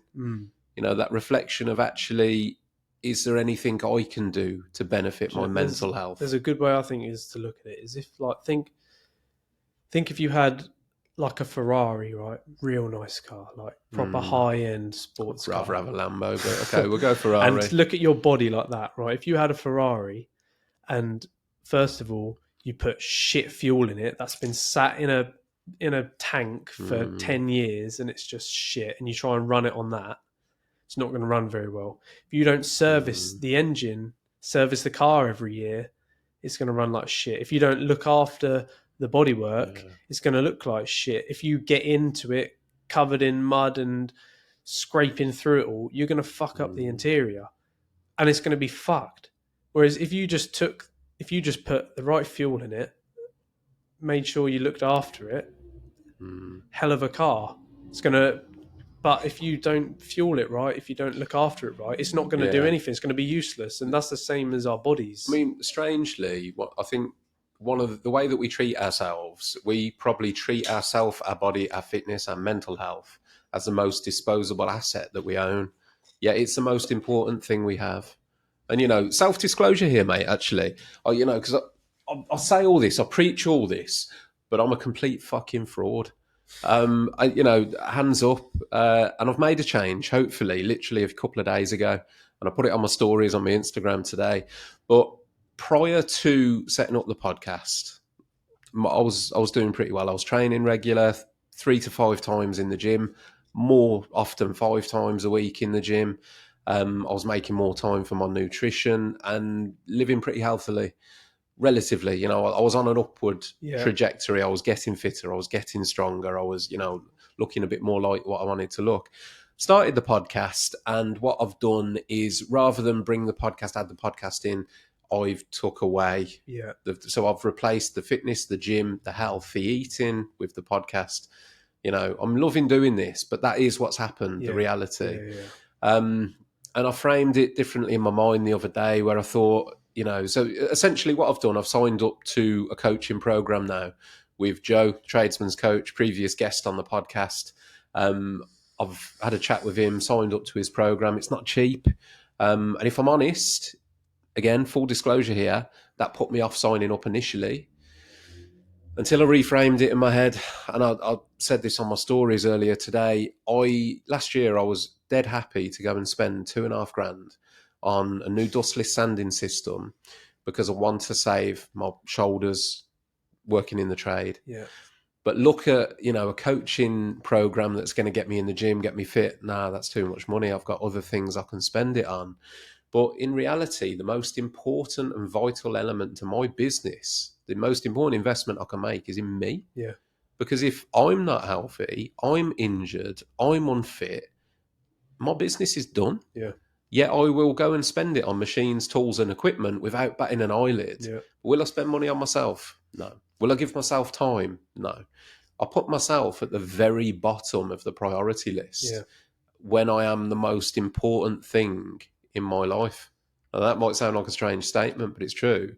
Yeah. So the other day I made the decision to, what I'm going to do now? I'm going to prioritise myself a bit more. I'm going to invest in myself. I'm going to join this training program, get my nutrition on track, get back in the gym, and make that a non-negotiable priority. Yeah. It's all priorities. There's a photo that floats around sometimes on social media, and it's like, say, it'll be like £100 on dinner out, no problem. £100 on, or like £40, £50 a month on supplements, too much. Yeah. Or 3 hours watching Netflix, no problem. An hour on like self-improvement course, not enough time. Like, it's just however you want to do it. Like, it's true. Yeah. That for me is like that's my priority. Like I say, I love life. Yeah. I love every part of my life. I'm so grateful to be able to feel like that as well, because not everyone's got it easy or got it good. But oh my god, my brain's just gone again. But I love my life so much that I want to enjoy it the best I can by being the best I can. I want to elongate it as long as I can. Well, I think this is a perfect segue into the other prevalent thing with you, which is food, your eating habits and all that lot, which again is quite unique, But what I'm going to Joe Rogan this now. I'm going to take a quick. So again, set the scene. I had a huge cappuccino before starting recording. I need to run to the toilet, mate. So I'm going to take this opportunity to pause briefly. I'll be right back. And we're back. Quick toilet break and we're back on. I really truly feel a bit like Joe Rogan now because he does that in the middle of his episodes, doesn't he? Right. So as I said before, mate, it was a good place to segue into the whole like food discussion and conversation. Well, you're probably the best one to explain about this, mate, but I know you're a big believer in, being hot on what you put into your body. Yeah. Tell me a little bit about your sort of like the way you handle food and your sort of views on it all. Yeah. Well, easiest way to look at it is one of the oldest phrases there is you are what you eat. True that. Your body can only run on the fuel that you give it, and your body is constantly regenerating cells and tissue within your body, and the way it does that, the fuel for that is the food that you put into it, and it just all makes such a difference. And this plays a big part with mental health as well, Definitely. doesn't it? If you look at, there's so many studies done now about it. Ultra processed foods, there is a huge, almost undeniable correlation between consumption of ultra processed foods and poor mental health.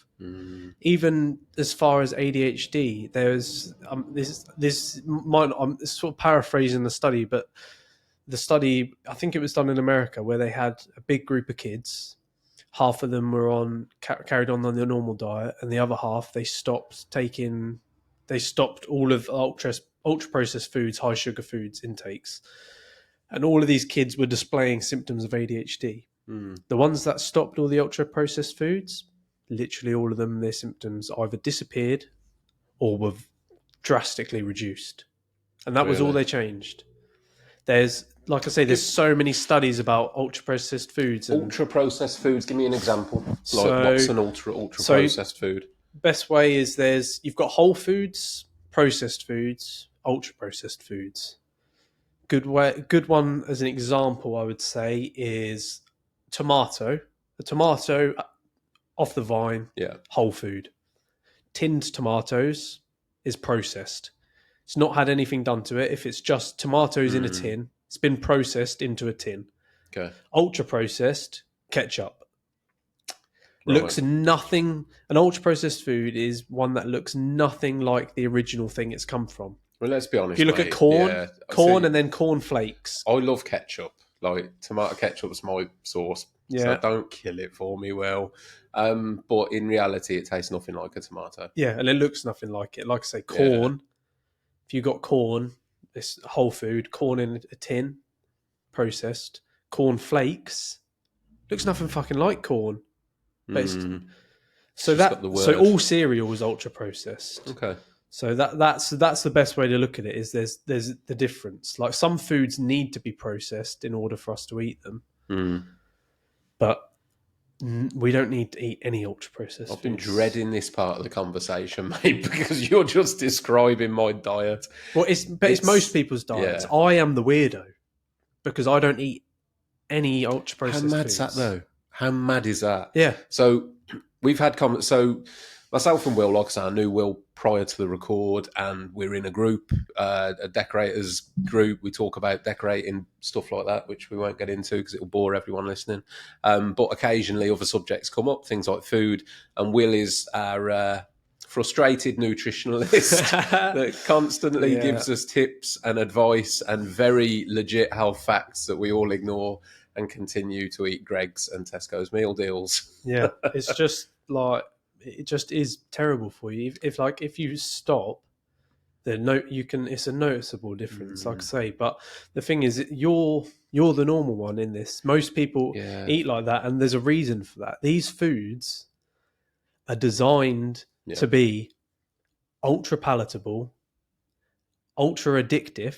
Like they literally spend time in a lab working out the exact crunch of a food so that crunch is the most satisfying to your brain so that you want to eat more of it. because they want to sell more food. So it's not my fault. It's not your fault. It's addictive. It straight up is Yeah. addictive. They pump it all with sugar because sugar affects dopamine, and unconsciously your mind's going, cool, that was good. Get me some more of that. The same as addiction to a phone. It's a quick dopamine hit. That's what sugary foods are. How crazy is it though that so your lifestyle and what you eat is probably very similar if you were to dial the time back? Yeah, probably. As best as I can. Not that far. Yeah, as best as I can. 30 years, 40 years maybe? I'd say, 60s, 70s, I suppose. Yeah, where people used to have to go to the shop 3 times a week. And you used to go to your baker, you used to go to the butcher, you used to go to the greengrocers. That was normal, yeah. Now everyone goes to a supermarket where you can get it all in one go. Yeah. And it's all designed to last on the shelves for months and months. See, interestingly, we get really bore people now. Tune out if you want. Me and Will are going to have a chat. As part of my psychology degree, I studied social science. Yeah. And the rise of the supermarkets was a big topic. Right. In terms of the way that supermarkets have affected society. Ruined it. Culture, society, community. Yeah. Like you just said, Yeah. the average person used to go to the baker, the butcher, the greengrocer, and there was that community. And then it leads into, everybody knew the butcher, everybody knew the baker. People would meet in the bakers, the high street. I've said this to you before. So Will's come to me over in, I don't know what that noise was. Will's come to me over in Stourport, and Stourport High Street's quite an old town, and it would have been a very traditional town. You would have had your bakers, your butchers, your calves, stuff like that. Now, charity shops, barbers, that is pretty much the town centre. The supermarkets have killed it because you can go to one place and get it all. Like exactly, I don't personally because I go to. I mean, the thing is as well, it's not only is it addictive, but also to eat the way I do or eat the stuff I eat, I spend a lot of money on food. I'm fortunate enough to be in a position where I can afford to spend more on food, but also it's because I don't spend money on other stuff. I don't drink. I don't really go out. I have hobbies, but I don't really spend stuff on them all the time. So I've got the money. To me, that's my non-negotiable is my food. So I'll go to my local farm shop to get stuff. I'll go to the bakery every weekend and get fresh bread, not bread from a supermarket with 60 ingredients in that doesn't go moldy if you leave it in your cupboard for 3 months. If stuff's got more than bread, you only need 4 things to make bread. If it's got more ingredients than that in, it's not fucking bread, is it? It's just nonsense. It's all the food isn't. It's not even food. It's food-like substances. It's all just goo. And the thing is, like, the other part of the science of it is that someone to look at if people are interested in this more is Dr. Tim Spector. Fantastic guy. And basically he's one of the leading people on this in the world. He's British, but he's in the world. He's one of the leading voices on this. And I remember him talking about a study they did once with identical twins, and they were studying why one twin might end up with depression and the other twin wouldn't when they've lived pretty much the same life, the same circumstances, the same environment. And the only difference they could find was the bacteria they had in their gut. And basically, you've got your gut microbiome, and that is at the heart of everything that your body does, is your gut microbiome. It controls everything. Controls your mental health, your physical health, all of it. It all boils down to that. And the fuel for your gut microbiome, the stuff that those bugs love the best, is fibrous food. Things like nuts and seeds, whole grains, fresh fruit and vegetables, not fruit juices and stuff like that, because all the fiber's gone. And all of these ultra-processed foods, they take all the fiber out. Because if you think about fibrous foods, you have to chew them more. They're harder to eat. They want it to be very easy to eat because they want you to eat a lot of it. Yeah. And it doesn't fill you up because there's no fiber in it. Where if you could eat a handful of nuts if you were slightly hungry and you'd feel full. You could eat 3 bags of crisps, you wouldn't feel full. There's a good one thing I read a bit about was a study to do with wisdom teeth and the change in, again, we talk evolution and what we're designed for versus what we're not. And the fact that obviously that we have wisdom teeth and most people have to have them removed. Yeah. But as an evolutional design, that would not be the case, would it? They would have had purpose. And there's a lot of research that shows that, in fact, due to the increased fibre in food of our ancestors, they had a wider, stronger jaw. Yeah, so you have to chew it more. It didn't create the overcrowding, and that apparently the human face is now becoming narrower because of the processed, softer food palette, and that we just don't have to work as hard to eat. And also that the fact that we can consume so much soft food quickly that is so calorie dense also is increasing obesity, because to consume that amount of calories in 100 years prior would have taken a lot longer and a lot more chewing and eating, and and a lot of it's fascinating. It's to do with sugar, really. Sugar is the enemy, number one enemy. Sugar. I love it though, mate. Everyone does, but it's because it's addictive. Yeah. But the thing that when you're having sugar without fiber, it just gets absorbed into your blood. Your blood glucose spikes, and it causes inflammation in your body. If you were doing this all the time, you are causing your body to have chronic inflammation. If you have chronic inflammation, that is the leading cause of diabetes, of cancer, of Alzheimer's and dementia, of obesity, of arthritis. Rheumatoid all of arthritis, it comes from, not all of it, but a lot of it comes from chronic inflammation. And people are causing themselves to be in chronic inflammation by consuming all of these sugary foods, which spikes your blood glucose. And when your blood glucose spikes as well, it releases cortisol, which is the stress hormone. So it causes your body to be in a state of stress, which then causes more inflammation, which then affects your sleep. So then when you don't get enough sleep, your body doesn't recover properly, and it's just a vicious cycle. And that to me is one of them. Like, it's something I think we spoke about it before, and I said like that. I think it's one of the biggest overlooked things into why trades suffer a lot more with mental health issues. Because if you think about the standard tradie, they're not eating a good diet. No, they're eating pot noodles and and cakes and croissants. I'm a case study. Yeah, I'm a case study. I'll go through periods of eating better, probably not well in terms of where you're at, but I go through periods, and at the moment I'm in a rut. Admittedly, I'm in a rut. I get, and what I would not argue, but my excuse would be I ain't got time. Like and the thing is, like, you describe what you eat, and it sounds fucking amazing. It's not that I don't want to eat it; it sounds great. But my argument is I ain't got time for that. I haven't got time to source the. It comes down to priorities. It does, 100%. I agree. Yeah, I'm telling you what my excuse is. But yeah, I mean, if I were to have to document, Joe, if you listen to this, who's my soon-to-be PT coach, if I were to document my standard daily eating habits right now, it would be getting up at 6 a.m, cup of tea, do some admin work. I'm on my laptop, I'm doing stuff like that. Out the house for 7. Greg's on the way to work, cappuccino and a bacon roll for £3. Everyone's going to resonate with this. I mean, it's a good deal. But I'm like, Greg's in the morning, and then I'm probably your meal deal, man. Whether it's Tesco, whether it's Sainsbury's, whether it's Asda, £3, £4 sandwich, bag of crisps, chocolate bar, fizzy drinks, can of Monster, that kind of thing. And then evening meal, I'm a bit better. I do tend to, I'm not all, microwave meals, but 2 out of my 3 meals, admittedly, are shite. Yeah. And then should we compare that to, shall I go through what I would have in a day? The thing is, Will, I lie to myself, mate, as well. That's the worst part, because I'll do that on a Monday and I'll think, tomorrow I'll do better. Yeah.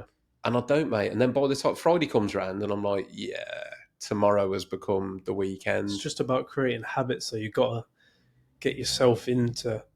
Well, let's do that then, mate. What is your routine? Give me a typical day for you. So I wake up like at the moment now. Actually, I've like my circadian rhythm is just on point. Everything's perfect. I wake up at the same time every day without an alarm. Okay. Hits 10 o'clock at night, and I'm falling asleep like every night. It's all bang on. So I get up, wake up about 6. First thing I do, don't touch my phone. I get up, get dressed, I go outside, and I just look in the sky, get sunlight in my eyes to wake me up. And because there's receptors in your brain that have nothing to in your eyes, sorry, that have got nothing to do with being able to see. All they do is collect light. So you go out and get sunlight in your eyes, not through glass, not through glasses, not artificial light, sunlight in your eyes. Even if it's through clouds, it's still coming through. That tells your body to wake up. So I do that. Then I'll go back and I'll do that for like 10, 15 minutes. I might walk around to get rid of the compost and put it on the allotment or whatever, or go see the chickens, and just wake up like that. And then I'll go and make breakfast, and I'll have like 4 or 5 eggs from the local farm where I go and get eggs from every week. And I'll have that on a piece of wholemeal sourdough from the bakery. Eggs cooked how? Scrambled eggs. Okay. And then if at the weekend, I'll buy some local bacon from a local farm, from the farm shop, and I'll have a couple bits of that as well. Because contrary to some beliefs, bacon is not actually terrible for you as long as you're not. It's proper stuff. It's not processed, and you're not eating in excess of it. It's fine. So I'll have that, and then I'll eat more on the days when I don't have my ADHD medication, because that suppresses my appetite. So if it was a normal day at work, I'll have that for breakfast, and then I won't eat until lunch. But on another day, I might want to eat more. But so yeah, I'll have my eggs, and then once I get to work at about 8:30, I'll then drink my coffee, because you shouldn't drink caffeine within 90 minutes of waking up. Okay. Because it will increase the chances of you having that mid-afternoon crash. Yeah. So that just levels, but caffeine doesn't really affect me as much anyway, because it does. It's because it's a stimulant, and my brain needs more stimulation because of the ADHD. It's not like a normal person. It doesn't affect me much. I don't know why that is. I can and have been known to have a can of Monster. I can go to sleep before bed. Honestly, Poison. I know. But it makes me shiver. This is one of the problems, though. I push myself sometimes, and like say I've worked late, long drive home, I'm knackered to the point where I start to feel sleepy. Right, I'll have a can of Monster to get me home, but I can then get home and go to bed and go to sleep. But it feels like you're going to sleep, but you're not getting proper sleep because it's still affecting you, so you're not recovering properly the next day. Okay. And then where's I for lunch? So then lunch. So then at lunch, if I'm at work, usually I've got a jar, and I'll have kefir yogurt, which is fermented yogurt, which is full of microbes, probiotics, prebiotics, which is super fuel for your gut microbiome. They love that stuff. And I'll fill that with nuts, seeds, and a few dried fruits. And then I'll have a granary roll, fresh made roll with 5 ingredients, and I'll have inside that real butter, not margarine, which is just, it should not be eaten. That's not food. It's just terrible for you. With ham from a local farm within 15 miles of my house, salami from the same farm, and then cheese. Either at the moment I've got some cheese that's made by a friend of ours up at the farm up the road, and I'll put some of that in with some salad, have that. And then I've always got fruit in my lunch, so apple, banana, grapes, strawberries are coming into season soon, and so I've had some of those. And then I'll have, it's like a pepperami, but not. It's from the same local farm that does the other pork products. So that is proper meat, not ultra processed or processed rubbish, it's proper meat, I'll have something like that. Or like I offered you earlier, I've got some Pinkfoot goose jerky that my next door neighbour's nephew made. And then I'll probably have another coffee at lunch about midday, caffeinated one. But when I say I have a coffee, it's literally just coffee and a little bit of milk, and it's freshly ground coffee. It's No not sugar in your coffee. No sugar, no nothing, no flavors, nothing, and it's freshly ground coffee, not coffee pods, not instant coffee. It's proper coffee, because proper coffee is full of antioxidants, which obviously help your blood flow, and it's also, if you have 3 cups of coffee, proper coffee, a day, it's a quarter of your daily fiber intake just in coffee. Okay. So it's they used to think it wasn't very good for you, or the caffeine was what was doing good stuff for you, but there's actually a lot of evidence coming out now and studies showing the health benefits of coffee, which is why I started drinking coffee, because I didn't even like it until the end of last year, and I just forced myself. I just kept drinking it, and now I love it. So I'd have that at lunchtime as well. And then don't really eat anything else until the evening. I'll have a decaf coffee when I get home. No caffeine past 1 o'clock. Yeah. Because it'll affect your sleep. It's got a half-life. Caffeine has a half-life of about 8 to 10 hours. So it's still in your system when you go to bed if you have it at 3 o'clock, and it's going to affect your sleep. Even if it doesn't feel like it, feel like you can go to sleep, it's affecting your ability to sleep deeply and properly and recover well. It's a bit like alcohol, isn't it? Yeah.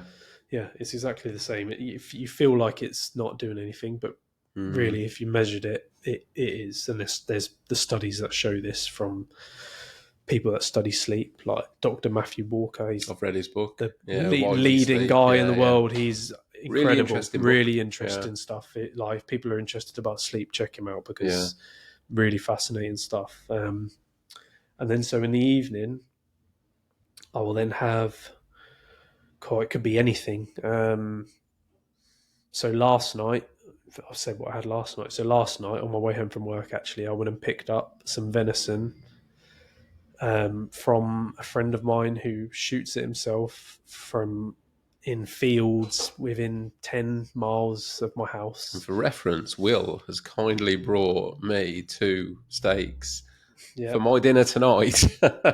Yeah, so I went and stopped by yesterday and picked some of that off him, and I watched him cut it off the deer in front of me. So he shot that on Sunday and butchered it yesterday, and I ate it yesterday. So I had that with just cooked in a little bit of olive oil, with seasoned with salt and pepper. Taking notes here, mate. I'm going to have to get the recipe. And I'll send you the recipe. I made a little. This is probably the worst part of it. It was a little jus sauce, a red wine and red currant jus. So that's the red currant's got a lot of sugar in, but you don't put a lot of it in. And then I had that with some, because you can get asparagus now in the shops, because there's the asparagus has grown early because it's been so wet. Okay. So I had some asparagus with some tender stem broccoli, and bless you. Again. The hay fever's coming up. And I made a few chips myself. So we don't have any freezer chips. We just cut up some potatoes. I'm all for that. And do it like that. And that was what I had last night. And yeah, like if you think, like even if regardless to having my tablets suppressing my appetite, I don't need to snack, because I'm getting everything I need from the main meals. If I'm honest with you, what you've just told me you there, you probably eat more than I do in a day, but what you're eating is so much better than what I eat in a day. So I probably eat, I'm cramming myself full of crap, basically. Yeah. Very high calorie, very high sugar, high fat, all the rest of it. So I don't eat loads, but what I do eat is bad. Yeah. So yeah, it makes all the difference, mate. It makes such a difference. I think it's just such an overlooked part of the story as to why mental health is such a big is such a big prevalent problem now, and because it's become so normalized to eat stuff like that. Like I say, I'm the weirdo. Really? Yeah. Like You gotta say, I'm agreeing. I'm not saying you're a weirdo. I'm agreeing. I'm against the norm. Yes, you are. Like I would although say, you're the one that's got it right. I would say 70% of what I eat comes from the county in which I live. So it comes from Suffolk, comes within a few miles of my house, 70%. And then I would say another 20% or 25%, I would say, actually, maybe even more, that isn't from Suffolk, is at least from Britain, is British. And then maybe there's a few bits that come from another country, like when long stem broccoli is out of season, it comes from Kenya, I think. But I will make a conscious effort to buy British stuff, partly because I would rather support British farmers because of their struggles, even though the supermarkets, they don't really give them much money anyway. Yeah. But like even my milk, I drive to the farm up the road and I buy milk direct from the farm from a vending machine. And I can watch the cows being milked from a vending machine. From a milk vending machine. It's the best thing ever. Go on, how does that work? Because I've not heard of that before. You can go there and you watch. They've got an automatic milking machine. Yeah. So the cows, whenever they feel like getting milked, they just wander into this machine. When the cow feels like getting milked. Yeah, it wanders in. And they queue up. They literally queue as if they were British humans. Yeah. They queue up, waiting their turn, one in after the other.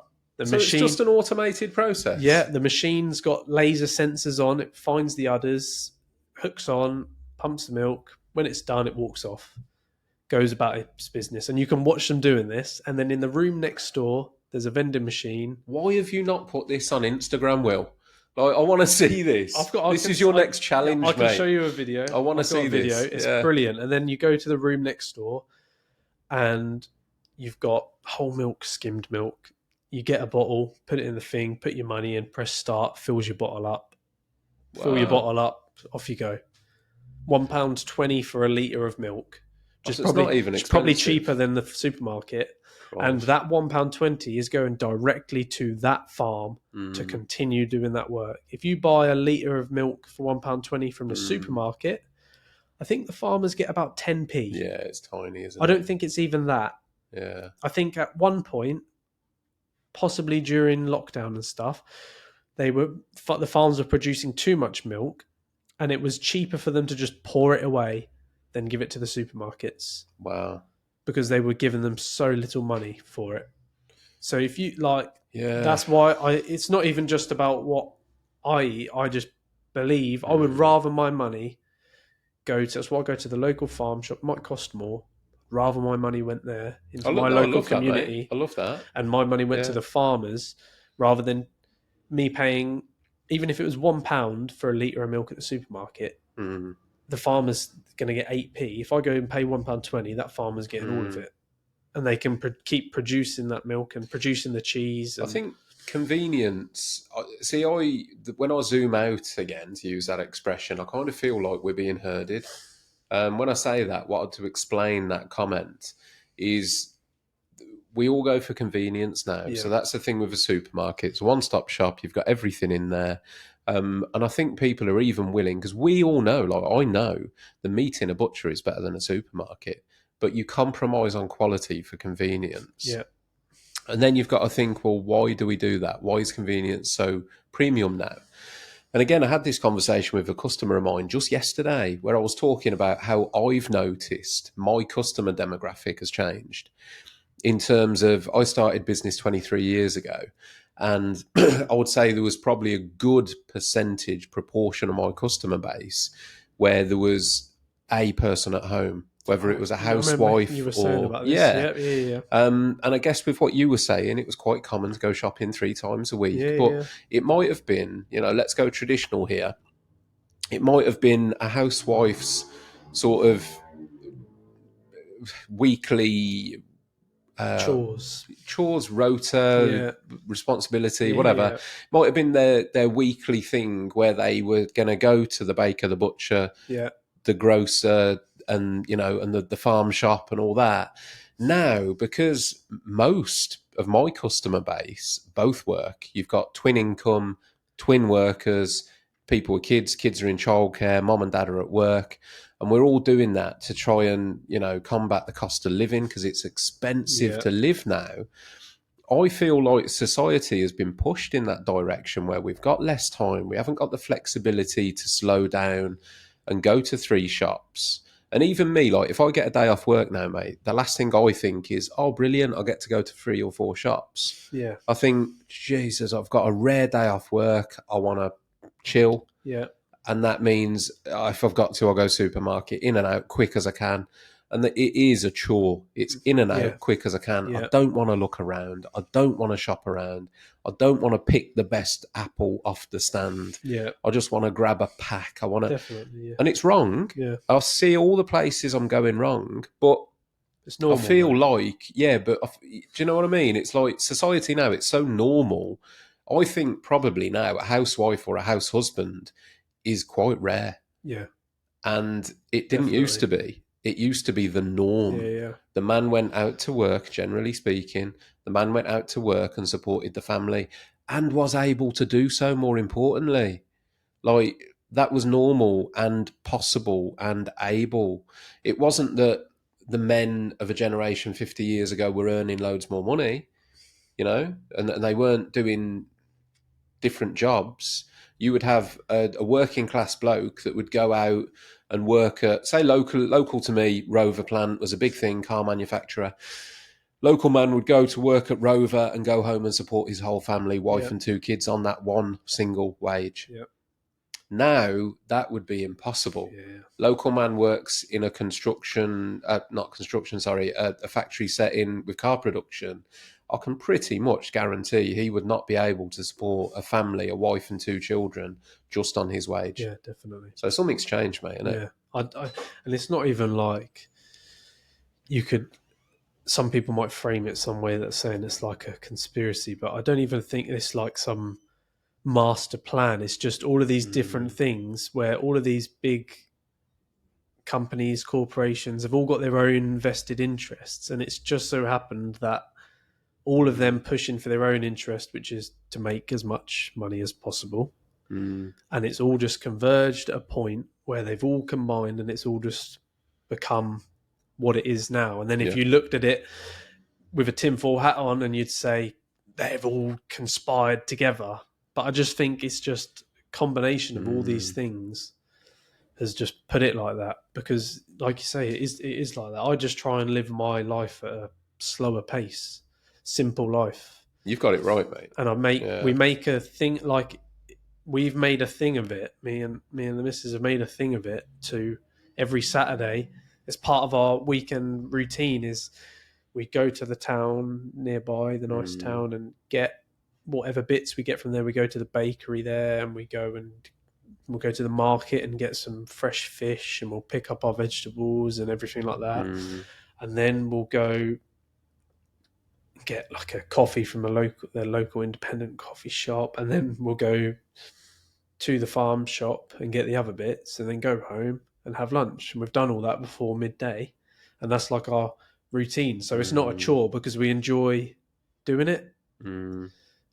But it's like it's easy for me because I've not got kids and all of this. Like, but I just consciously make a point of slowing life down because I enjoy it. Like I want to make the most of it. I don't want it all to be a rush. It's something I do within my business, which I feel like there must not be a lot of people that do this, but I've not been able to do it so much recently because of the big job I've taken on. But before, when I book a job, I'd book it to a week. If it was 3 days, that whole week is booked out for that job. If I finish in 3 days, I've got 2 days off.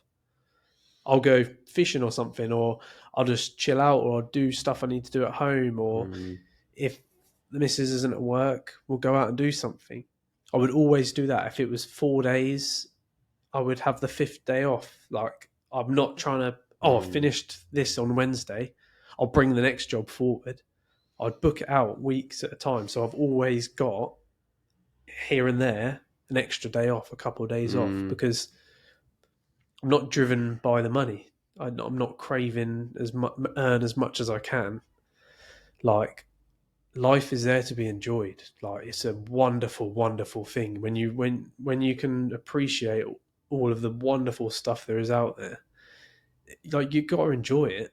You only get one go at this life, regardless of whether people believe you in reincarnation or like the afterlife, whatever it is. This life that you are in now, you got one go. Enjoy it. Don't let it be run by society's expectations of you and what everyone else is doing. I don't give a fuck what anyone else is doing. I'm doing me. And that, like, I don't care. Like you said when the first time you met me, we're at a bar, everyone's getting drinks. I don't drink. Do you know what? I'm going to get a cup of tea because otherwise I'm going to fall asleep if I don't have a little bit of caffeine. So I'm sat there drinking a cup of tea and everyone's having cocktails and beers. I don't care what I look like. Why would I? I love that though, mate. I love that. That's that's a very endearing quality to you. And I look at what you've said there, and I'm taking it in, and again I'm learning from you. And I know, sat here that you've got it right and I've got it wrong.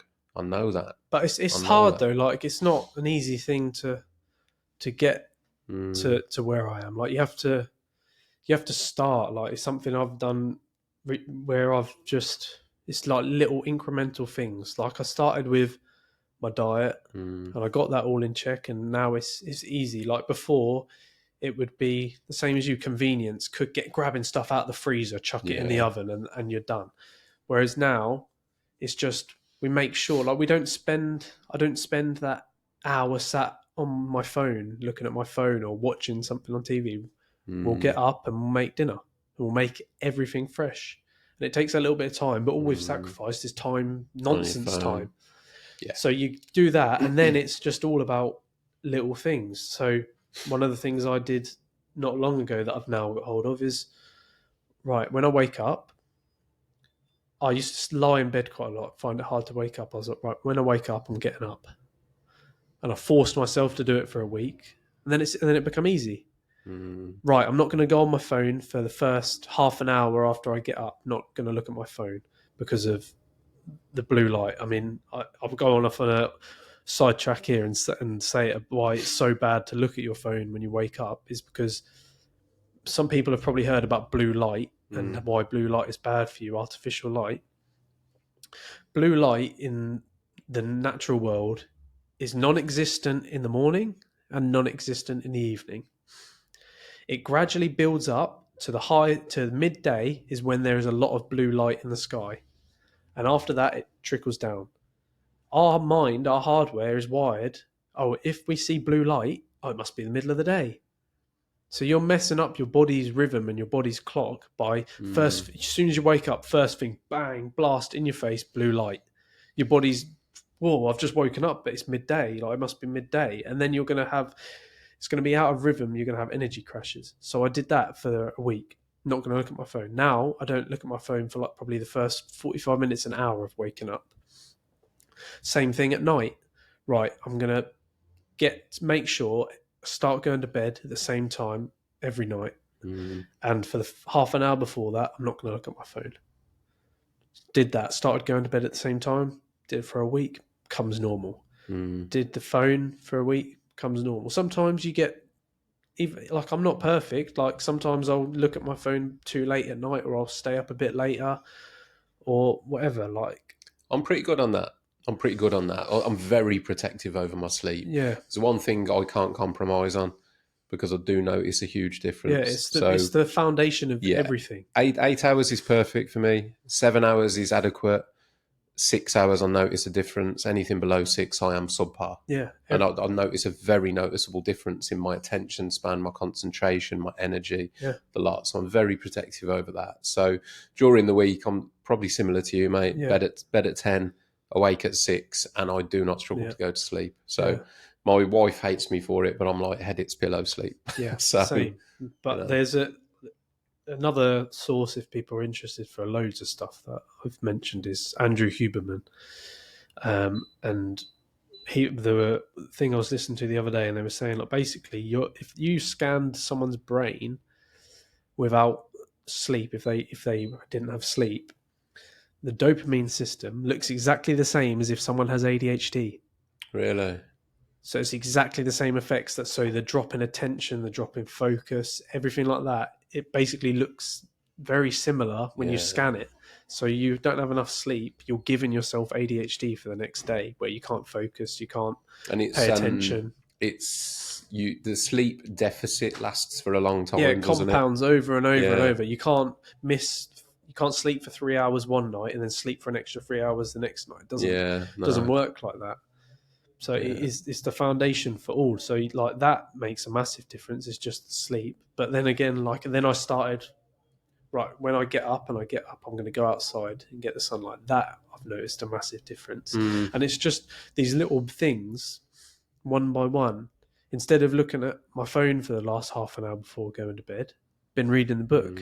That's why I've managed to read my first book in 10 years. And the first book by choice in 15 years, because that time is like the lights go lower. I think ultimately, read that and then to go to bed. summarise what you're saying, it's discipline, isn't it? It's self-discipline. Yeah. And putting yourself first and really, focusing on yourself. Yeah. But but it's with benefit. Like you just. Oh yeah. It's absolutely. so like it seems like such an impossible task to get to it, but that's what I mean. Just little incremental things, bit by bit, and before you know it, you feel so much better. You'll notice such a difference, and then the next thing gets easier, and it's just easier and easier and easier, and then before you know it, you're feeling great all of the time. Your mental health's improved, your physical health's improved. You're not getting tired. You're not having mid-afternoon energy slumps, and just once your health is better, life is better. Life is so much more enjoyable. The only other thing that like I'm trying to get started soon is exercise, because I haven't exercised because, like I said, I ran when I was younger, got a lot of injuries, didn't take the physio seriously after injuries, and I'm suffered for it now. So I've been having to do stretches and stuff every day and exercises to get my body back into a sort of place where I can exercise. And that is like a massive thing, is exercise as well. That is just overlooked. We're quite fortunate that we do physical jobs, so it's not like we're sat down all day, which makes a huge difference to it. Because there was that thing that I think was it on the tools, posted it or something the other day about trades burning more calories than a professional boxer. Like that probably comes from some sort of kind of half dodgy study it's not really 100% accurate, but the idea is there, like you're doing a lot of physical it's a very active job, but doing actual exercise is there's no substitute for it. I've drifted in and out, and I am definitely at my happiest when I'm training regularly. For me, it's meditative. So again, I've got quite an active mind. I'm quite an overthinker. And what I find is going to the gym, I'm not a big cardio fan, but do lots of weights, lots of free weights, and phone goes in the locker. And I think just the physical exertion of lifting heavy to the point of failure and testing myself and pushing myself brings focus. You can't be anywhere else while you're holding 60 kilograms above your head.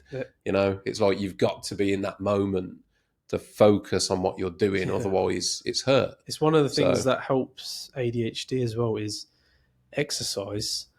I mean, I can't remember ins and outs, but I'm sure I think it was Andrew Huberman talking about it as well, and about how basically like after you exercise, the way it affects your dopamine system is like almost like a treatment for it helps the dopamine flow and get control of all of those bits that I spoke about before with the focus and the attention. So that is like what you're saying, you feel that.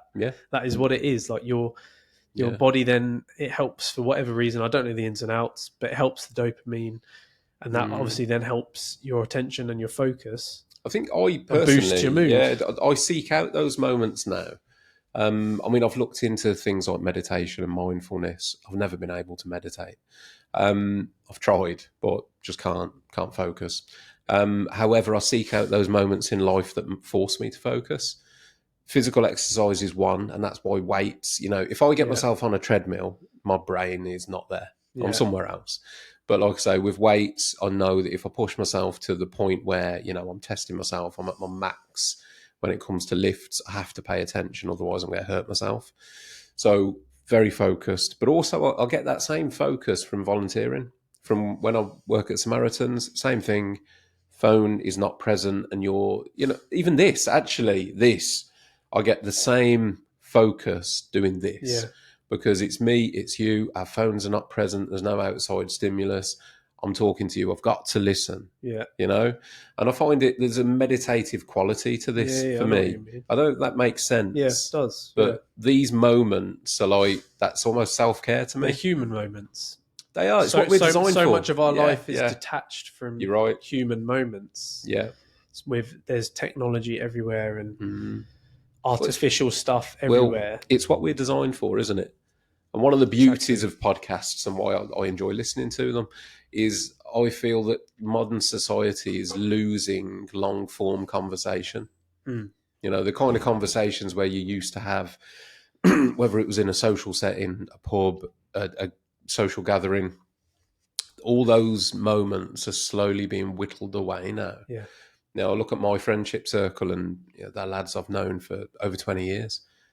Do we ever have an hour's conversation? No. Yeah.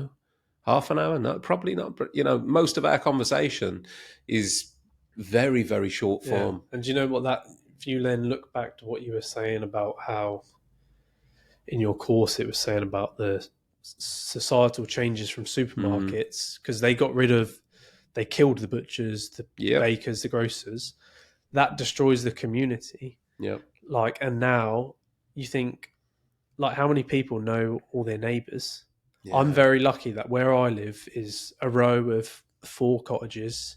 It's tucked away from other houses, and we get along. Our next door neighbours are our parents' age, but they're they're literally like my best friends, and we go around there and talk for hours, shooting the shit and putting the world to rights and debating this, that, and the other, and having good conversations, and that is just the best thing ever. And it's a community, our little area where our houses are. It's like a little community which is just lost with on these big roads in places where it's like the Victorian terraces that they were all built for the thousands of factory workers, and you've got so many people down the road, and yet people don't know any of them. Yeah. And people used to be out sweeping in front of their house every day, keeping it clean and speaking to everyone. Everyone knew everyone. Everyone helped each other. Yeah. Now no one knows anyone. People there's no community, and that is ultimately, now it's online and it's 10 times the size it's supposed to be. I can't remember what that... And the rest, mate. Yeah, but what I can't think what it's called. There's that, it's the rule of how many people you're supposed to have contact with, close contact with this many people. You're associated with this many people, and then you know of this many people. And it's not very many people because it comes from being in tribes and stuff together way before. And now you're in contact with thousands of people, millions on the internet. Yeah, millions if need be. And yet you don't know the person who lives next door to you. Crazy, yeah. And that is so much of it, I think, it's just that just sums up a lot of it. It's just we've lost touch with how we're supposed to be. But I think that, as I say, that's the beauty to me for these podcasts.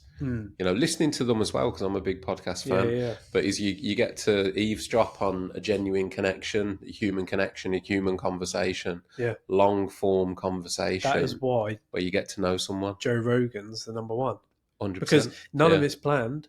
Yeah, his podcasts are the best. It's just free. We're fortunate. I always say that this is the reason I know so much random stuff. Is I've got 8 hours a day. I'm working on my own. Yeah. I can listen to whatever I want.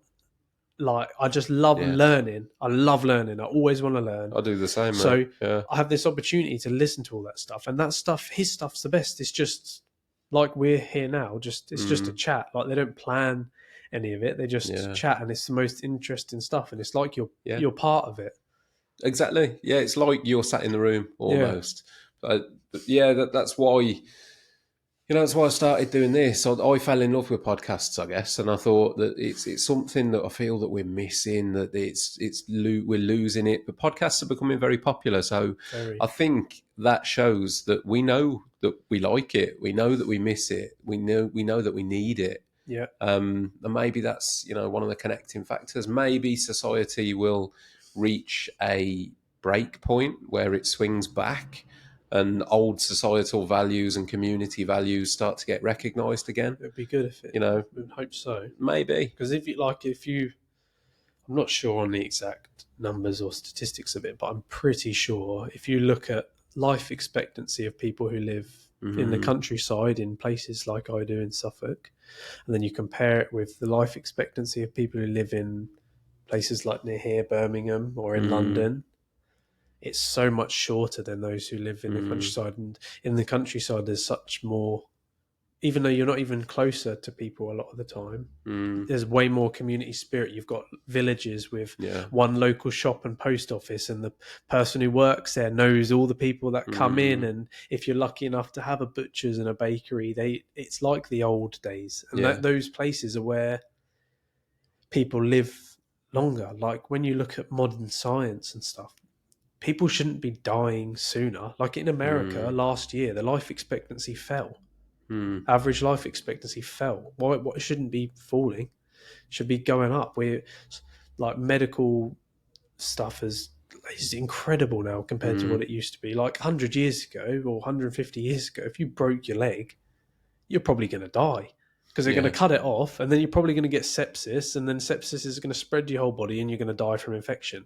Mm, Now you break your leg, nothing doesn't matter. mm. You'll be 3 months time, you'll be running again. Yeah, you're right, So mate. Yeah, there's no yeah. reason why life should be getting down. And like, there's just so many things. Like, I mean, I'm probably extreme. Like, I'm very conscious about not just what I put in my body, but what I put on my body as well. I think is a massive overlooked thing. Like, you think like people might not. Some people will know. Some people won't. The biggest organ in your body. Skin. Exactly. Mm, You wouldn't put stuff that was poisonous in your lungs, or you might because you might smoke, but you know that that's doing damage. mm, If you look at like people use Vaseline for loads of stuff, tells you what it is on the top. It's petroleum jelly. It's a byproduct of turning oil into petroleum. mm, It's jelly that sits at the bottom of I can't remember what it's called. It's a scientific process named after some European guy that invented it, mm. where they turn oil to petrol, diesel, gas, all of this. It's a byproduct of that. And people put it on their skin. You wouldn't put petrol on your skin, it's carcinogenic. But you Mm, put petroleum jelly because it's been led to be normal. If you look at loads of stuff like skin products and shampoos, shower gels, especially and sun cream as well. So many sun creams are full of shit. There's apps you can get to scan it if people are interested and think I'm full of shit. You can check, right? yeah. There's one called Yucca, which is Yuka, right? And you get it, it's free. You scan the barcode on a product, it will tell you all the things that are in it, and it will give you a score out of 100 to how bad it is for you. It will highlight things in it that are bad, and it will link you to studies showing why they are bad. And like sun creams, there's loads of them that are full of carcinogens and full of endocrine disruptors, which is your hormonal system in your body. So they mess up your hormones, which can lead to all sorts of stuff. And you think sun cream, you put it on, you go out in the sun. When your body heats up, your pores open up on your skin. All of that Mm. is soaking into your skin, soaking into your blood, getting put around your body. And if it's full of all this stuff, it's not fucking good for you. I take it there are good There's sun better ones, yeah. Of creams. course, there's Yeah, better ones, yeah, and like deodorants as well. yeah. Like one of the main ingredients in most deodorants is like aluminium salts. Mm, That doesn't sound like something you should put on your skin, especially in your armpits where your pores open up. It gets soaked in. There's speculation, and there may be studies on it. I'm not 100% sure but my personal belief is that it is contributing to the rise in breast cancer cases in women, because there's carcinogens in it, and there's endocrine disruptors that are messing up the hormonal systems, which hormones can then trigger different things in your body to then create cancers. It's like there's so many little things like this, like what you're putting onto your body, what you're putting into your body, what you're surrounding your body with. That's all contributing to all of these. Like, we shouldn't be seeing a rise in all of these comorbidities. We shouldn't. There's no reason for it. What has changed? Like, I remember when I was younger, and it was like 1 in 5 people get cancer. Then I remember it was 1 in 3. And now if you watch like the Stand Up to Cancer stuff on Channel 4, it's 1 in 2 people get cancer. So it's 50%. 50% of the population get cancer. That's fucked. That should not be the case. Cancer is fucking evil. If we can do anything to reduce it, we should be. But it's not being spoken about like that. Like all these other contributing factors to it, like all this artificial stuff. There's so much But money. you can go so far with it. Like, I try not to keep my phone in my pocket, or if I do, it's on airplane mode. Maybe people think that's a bit crazy, but it's emitting signals. Smartphones have been around. I remember when they came around when I was in high school. They've only been around for 12 years, like a proper smartphone, 15 years at most. There's no long-term research on what they're doing to your body. It's impossible for us to know. Err on the side of caution. If you look on the Apple's website and stuff, if you find the right place to look, it will tell you when you are on the phone, don't hold it to your ear. It will say hold it here, because of the electromagnetic field that it's emitting. It says they've covered themselves because they obviously think maybe the science isn't there yet, but they obviously think there's something in it. For them to write into it, don't put it there, because then otherwise, if someone's on the phone all the time and they end up with a cancer around that area, they could then go to Apple and say, well, I've used your phone 20 times a day, every day, and now I've got cancer here. They've obviously covered themselves by saying this stuff, saying don't do that. They obviously think there's something in it. Maybe these things are all incremental, tiny little things, but I just think if you put them all together, it's like the phrase, what's it? Look after the pennies, and the pounds will look after you, or something like that. Pounds will look after themselves. You look after all these little bits, and it will compile together. To live a healthier life. Because the only things that have changed in that time is our diets, our lifestyle, and electronics. They're big things, aren't they? I mean, they literally make up most of people's lives now. And the food and stuff as well. Like, you look back at pictures of the beaches in the 70s. No one's overweight. I have, no one's overweight. If you go to the beach now, even if you just walk around, it baffles me how many people look so unhealthy. It must be shit to feel that unhealthy all the time. It must be shit. And you're just risking getting way more problems with yourself. It's bizarre, mate. I mean, everything you're saying there, I completely resonate with, and I agree with. But having been on the other side of it, like, you're looking after yourself really well. I'm not. And then you're saying all this, and it's coming at me, and I'm like, yep, that's me. I agree with that. But I'm still doing it. And it's like, I don't know, man. I mean, like I said, I've made that decision recently. Yeah, but that's the start. One thing. That's all it takes. And I've gone through periods of my life when I have been very healthy and I've been in good shape. And I know that that's probably the worst part, Will. I know the difference. Yeah. I know how everyone knows. I know how much better I feel. I know how much more confident, how much, mentally, I know how much better I feel, how more productive I am. I'm more productive at work. But I've still done to myself what I've done. It's bizarre, really, when I look at it and I'm like, I don't really. And it's like these small compromises, and that's what it starts off with one. You compromise a little bit, and before you know it, your whole sort of like baseline existence is out of kilter. Yeah, your food's out of whack, and and that adds to it as well. It's like, you eat the wrong foods, it gives you bad skin. You then put stuff on your skin to try and combat the bad skin, and then that's bad for you too. And it's this spiral, man. This It's just cycle. a big circle. Yeah. But it's like I was saying, just little bits at a time. Like now, food-wise, I don't even... Like, I can't... Now all I'd say to people, is look at... When you buy stuff now, look at the ingredients and just read the stuff on there.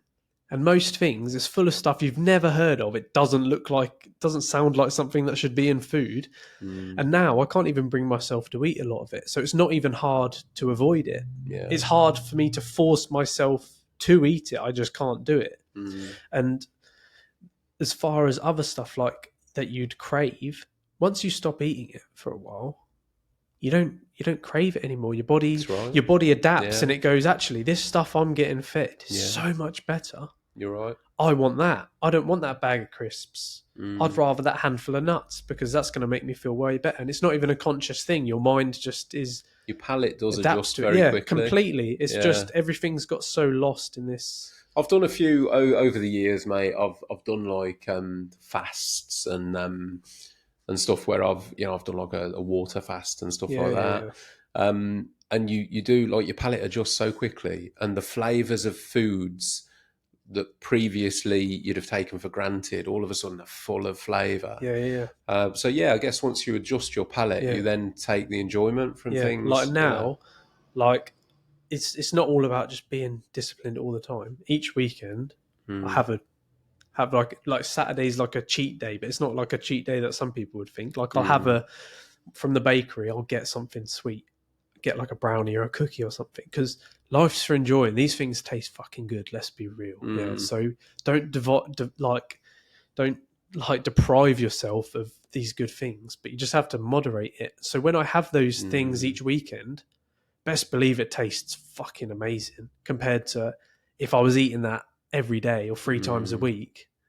Like I bought a brownie at the last weekend, and it was like so sweet and like proper bad. It took me like 4 days to finish it because I couldn't. And before I'd have sat there and devoured the whole thing, and I've eaten 2. It took me 4 days because I just couldn't, because it's your body just adapts, and it's like it would have taken me 4 bites, let alone 4 days, mate. I'll devour stuff. I've got a real sweet tooth as well, which doesn't help my plight. So it's literally so have I, but now because I've changed and adapted to it, like it's hard to have that. Well, mate, you've given me a lot to think about there, to be fair. So again, man, I really appreciate your perspective and your knowledge on it. It's fascinating. If I'm honest, it can feel a little bit overwhelming. 100%. Because you start thinking, well, it's virtually... It almost feels like you're trying to fight society, or not society, fight the world we live in. It almost feels, it's like, well, everything around us is kind of designed to kill us, and you got to try and fight and really look after yourself and be conscious, because everything around you is telling you to live in a certain way. And most of it's bad for you.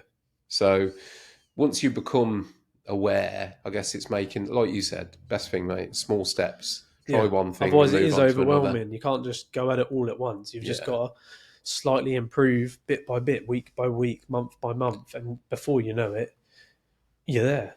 And there's so much like information out there now, like for people. There's a guy I really like. I've seen him a few times on Instagram. I think he's on TikTok as well. If people want to look up him for short bite information, is Eddie Abu, I think is how you say it. I've seen him. The guy who goes into supermarkets and he's like, stop eating this sugary shit. That his stuff, brilliant. If you can't listen to a 3-hour or a 2-hour podcast, watch his snippet videos. Perfect information. The other thing, like I said, Dr. Tim Spector, he does his company is Zoe podcast. Is he the one that they've got that thing that you put on your arm? And they do podcasts. They're no more than an hour long. There's no advertisement, so they're not trying to pump views up to make money. They're literally just trying to give you good information. That's a brilliant one. Andrew Huberman for more long form information, brilliant. But if you go on his website, there's a search bar. If you're interested in ADHD, you can type ADHD. It will give you the clips of the timestamps, so you can just watch the relevant stuff. That's brilliant. All That's of that, brilliant, mate. so people can look up this short form, long form, whatever is best for people. Because Fantastic. at the end of the day, everyone should just try and improve themselves a little bit, because, like I was saying, life is fucking amazing if you can realise it. Well said, man. Well said. Before we wrap things up, Bill, there's one thing that I need to get some information on. You've mentioned Ed Sheeran already once, right? However, you have a claim to fame, don't you? I do have a claim to fame. I might possibly have the most famous ear in the world, I would say. I can't remember how many millions Which of views ear it's was got it? now. Oh, it is the left ear. It's this ear. Anyone's watching this famous ear. Will's famous left ear, mate. Put some context on this for me. So when I was at college for the second time, so when I was 17, I believe, and a woman just came up to me and said, "Oh, I really like your style." And we sort of laughed her off, and we were sort of mocking her. And she was like, "Have you ever thought about being in a music video?" I was like, "No, obviously I haven't really ever thought about being in a music video." And I kind of was like, "Nah, like whatever." But she give us the details or whatever. And then my friends talked me into doing it. So I was like, all right, whatever, I'll go with it. Went to these like audition things, but it was just like playing pool, and they shove a camera in your face to see how you react on camera. And I had no idea what any of this was for. The only reason I went to do it actually was because I said, "Do you get paid?" And she said, "Yeah, you get £100 for the day." I was like, "Fuck, I'm in. I'm in. 100 quid, bang, I'll do it." And then ended up doing another like audition thing. And then I had to sign a non-disclosure agreement, an NDA, saying I wouldn't talk about it to anyone. And then they told us what it was, and it turned out I was going to be in Ed Sheeran's music video. And then so... Which song? Castle on the Hill. Okay. Castle on the Watch out Hill. for Will's ear on Castle on the Hill. I can't remember how far along it is, 1 minute something in. So I spent the whole day filming that. Yeah. To be in it for a grand total of about 6 seconds. Or not even 6 seconds, sorry, 3 seconds. So there's a close-up shot of my ear holding a pool cue with a cigarette behind my ear. And then there's another shot of me stood at the bottom of a hill. Yeah. For a second or two. And I think it's got a few 100 million views, this music video, and so most famous man I've had in the studio, right? Most famous ear, longest distance travelled, youngest, best moustache, easily the best dash. I've come away with all the awards, I'd say. You have, mate. He's absolutely murdered it. Swept up. Well, on that note, mate, before we do wrap things up, actually, is there anything that we haven't spoken about that you did want to?